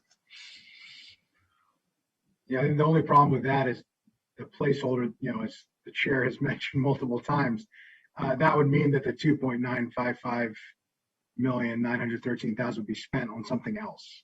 Well, we could. Oh, no. I'm sorry, Mr. Chairman. I was mentioning the $320,120. The council certainly appropriate the $2,955,913 because that is both paying for the operations of the incubators, regardless of the council's the county's approach to management, as well as a few other contracts that are supported by this. So, to me, the baseline, at least council staff would see the baseline that's that number that needs to be appropriated in 22 to ensure continuity of services. Yeah, but so what I was hearing, the 2 FTEs right now, is that new or are those existing FTEs? Those are existing. Are those encumbered? Those are already part of fiscal 21's budget. I know it's part of fiscal 21's budget, but are they encumbered? Are there 2 people in those positions currently? And they have been for years, yes. Yeah, okay. So that's the continuation of those who were dedicated somewhat to incubators, but also Correct. to other stuff, and it equals That's 2 correct. FTEs. That's the argument. Okay. Yeah. So I will then, adjust what I was saying. I think we should appropriate the 2.955,913 for the incubator program and not appropriate the 320, 120 in ARPA funding, and we can come back in the summer and discuss the incubator program and decide whether or not ARPA funding is, the direction we would want to go, or if we wanted to go in a different direction. I mean, ultimately, we're going to have to find a sustainable funding source for this if it's going to continue. I mean, setting this up, hiring new people, and then not being able to pay for those new people a few months later, which is ultimately what this is set up to do, is not a good strategy. It's not a good approach here, in my view. So I'd rather, come up with a long-term solution and decide, are these 3 new FTEs the right strategy? And then let's execute it. Let's do it permanently, or let's not. But we need a plan for that as well. And I don't think at this point there is one yet. So to summarize, there's a new plan that the executive branch has received. They received the report towards the end of the calendar year 2020. We've not had a chance to review that at the committee. This budget recommendation is proposing to implement that. It includes several positions funded with ARPA funding to implement a new approach that we haven't yet had a chance to go through.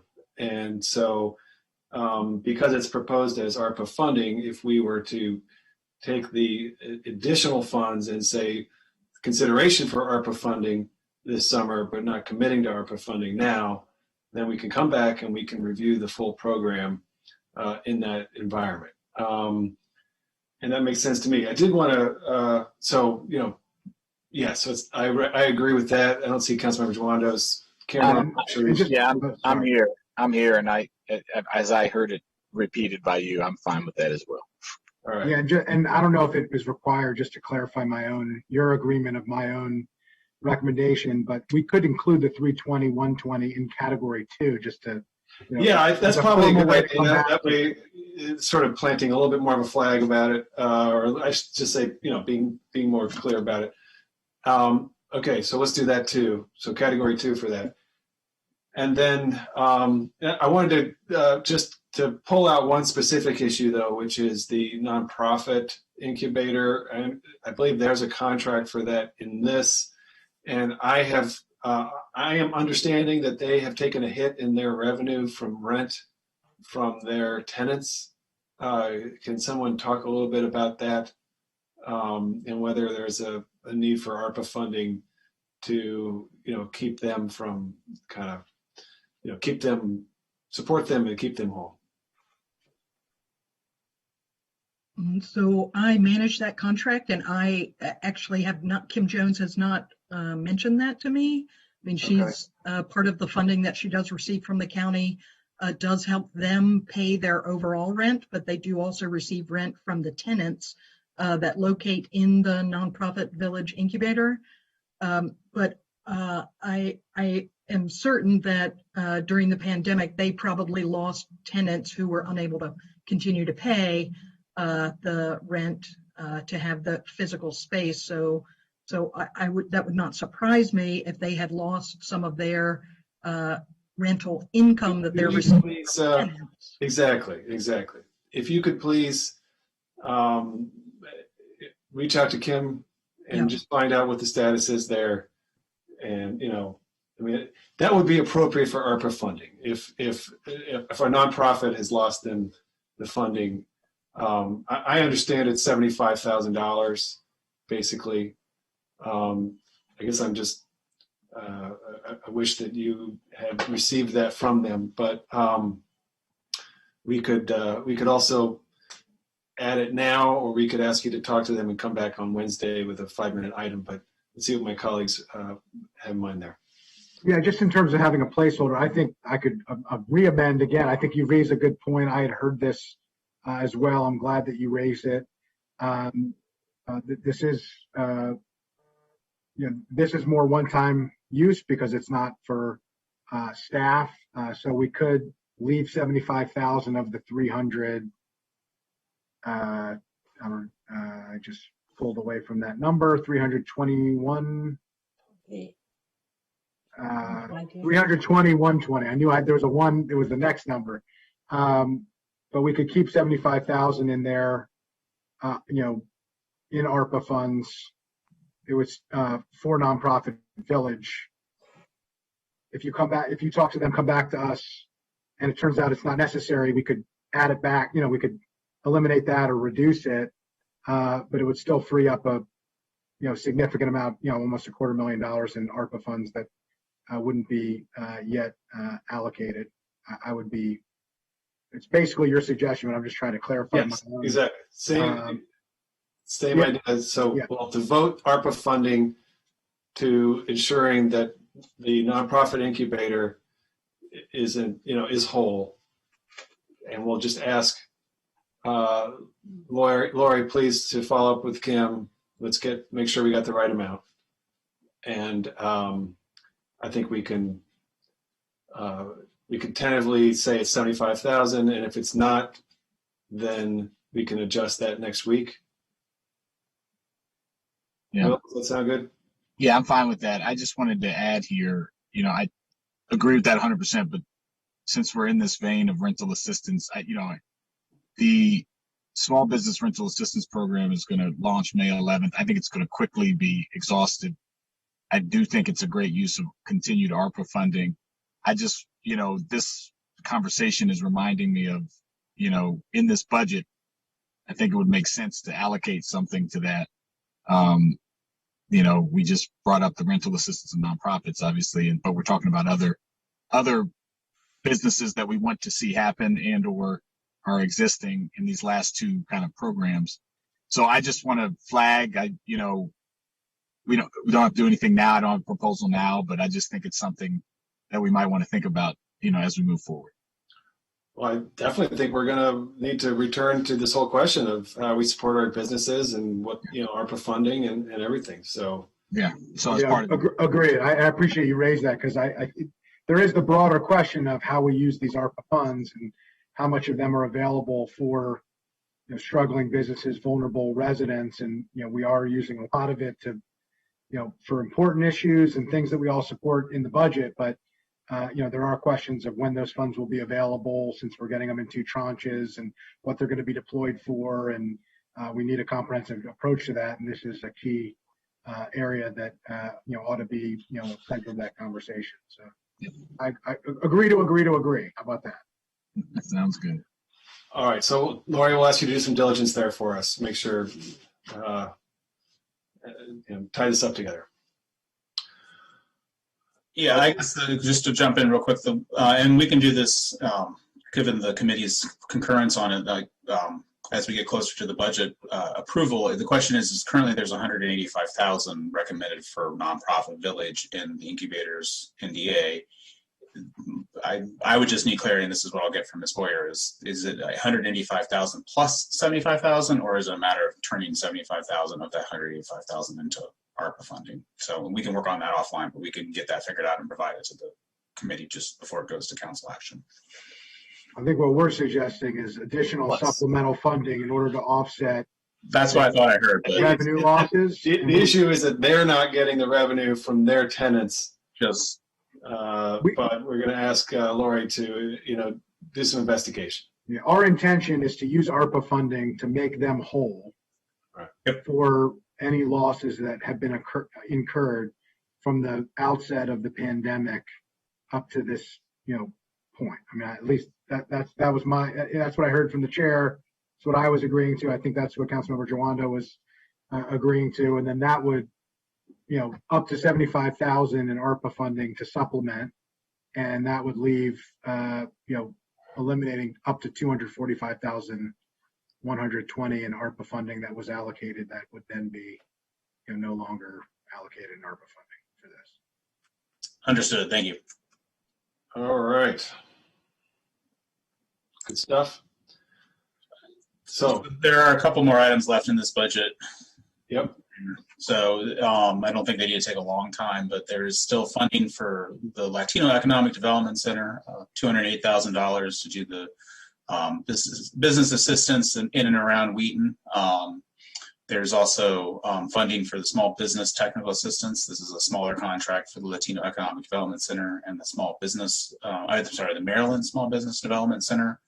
And then we've already talked about Nonprofit Village, but there's also $200,000 for biohealth innovation. So given the timing, I wanted to just do those in one grouping, but there are appropriations for all three of those groups in here.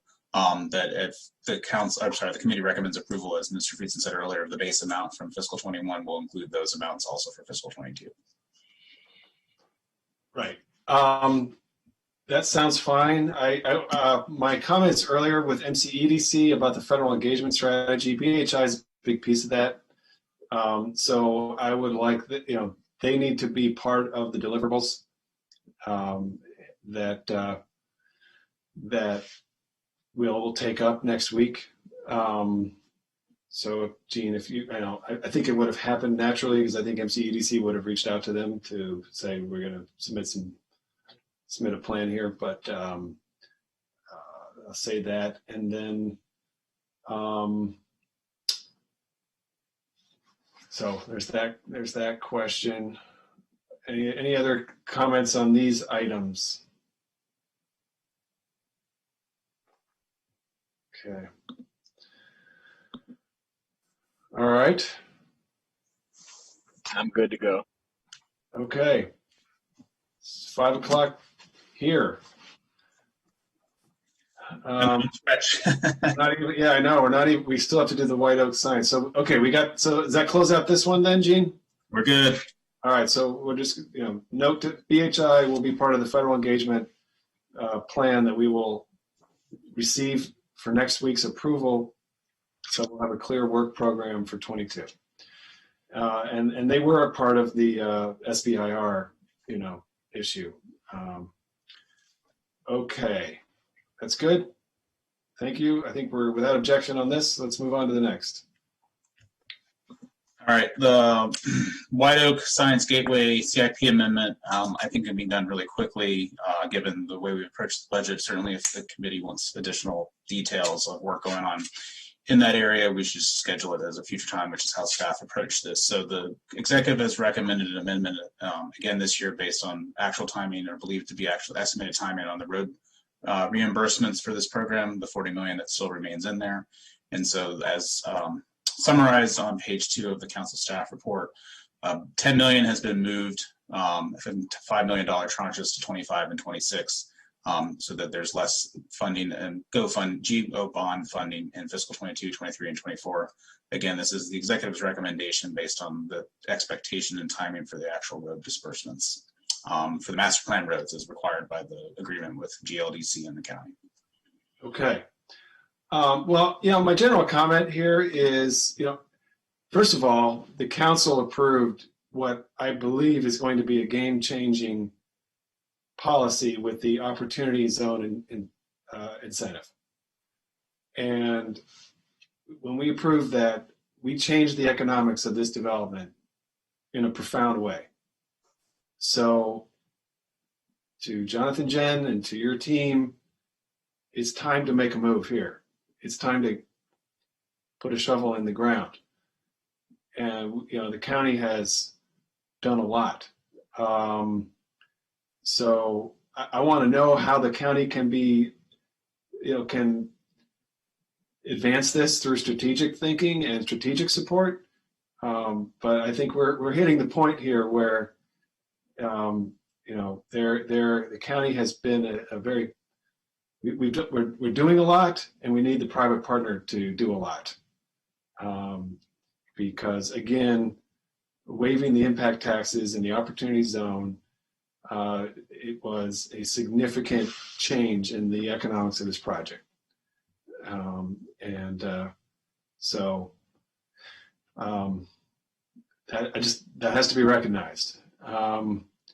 As for, we do want to, I asked MCEDC to share with us how they're thinking about this. I know that over the years, I went to China with County Executive Ike Leggett, and Jonathan Jen was part of that trip, and he was, trying to recruit.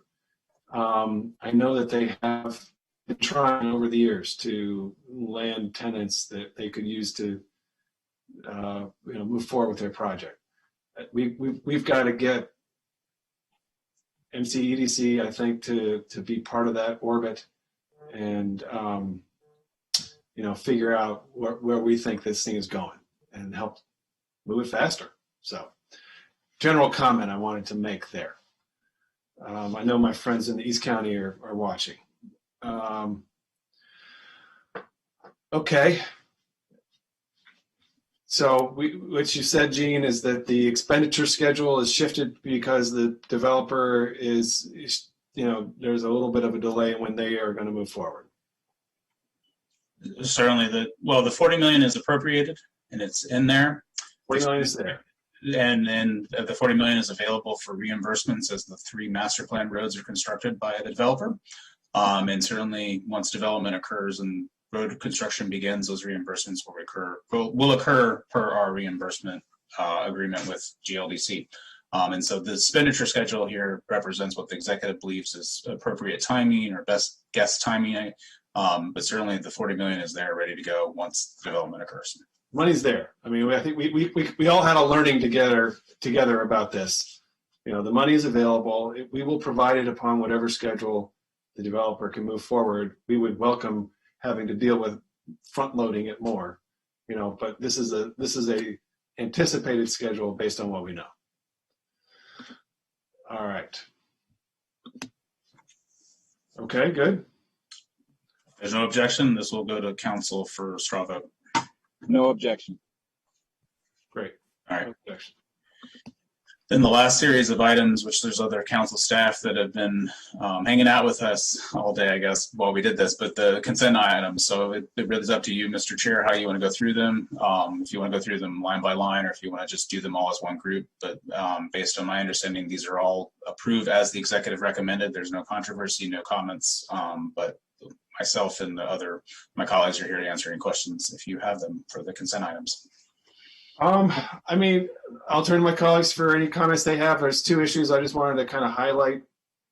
The county executive made a lot of pretty bold comments about how he was going to reform permitting, and we're going to see what kind of progress we're making.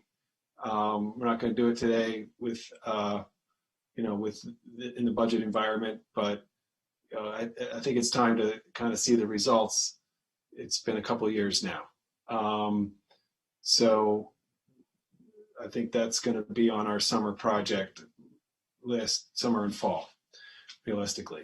And then as far as the urban districts are concerned, we have legislation before the county council that is seeking to allow for the creation of a bid in Silver Spring. It requires the executive branch to negotiate an agreement with the bid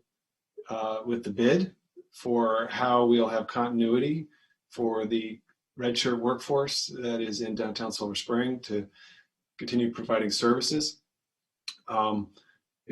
Gave some thought to whether we would want to sequester these funds, to kind of put a point on the need for that process to work forward, but it doesn't seem like there's really a way to do that without having impact on the employees, and that's not what we want to have at this.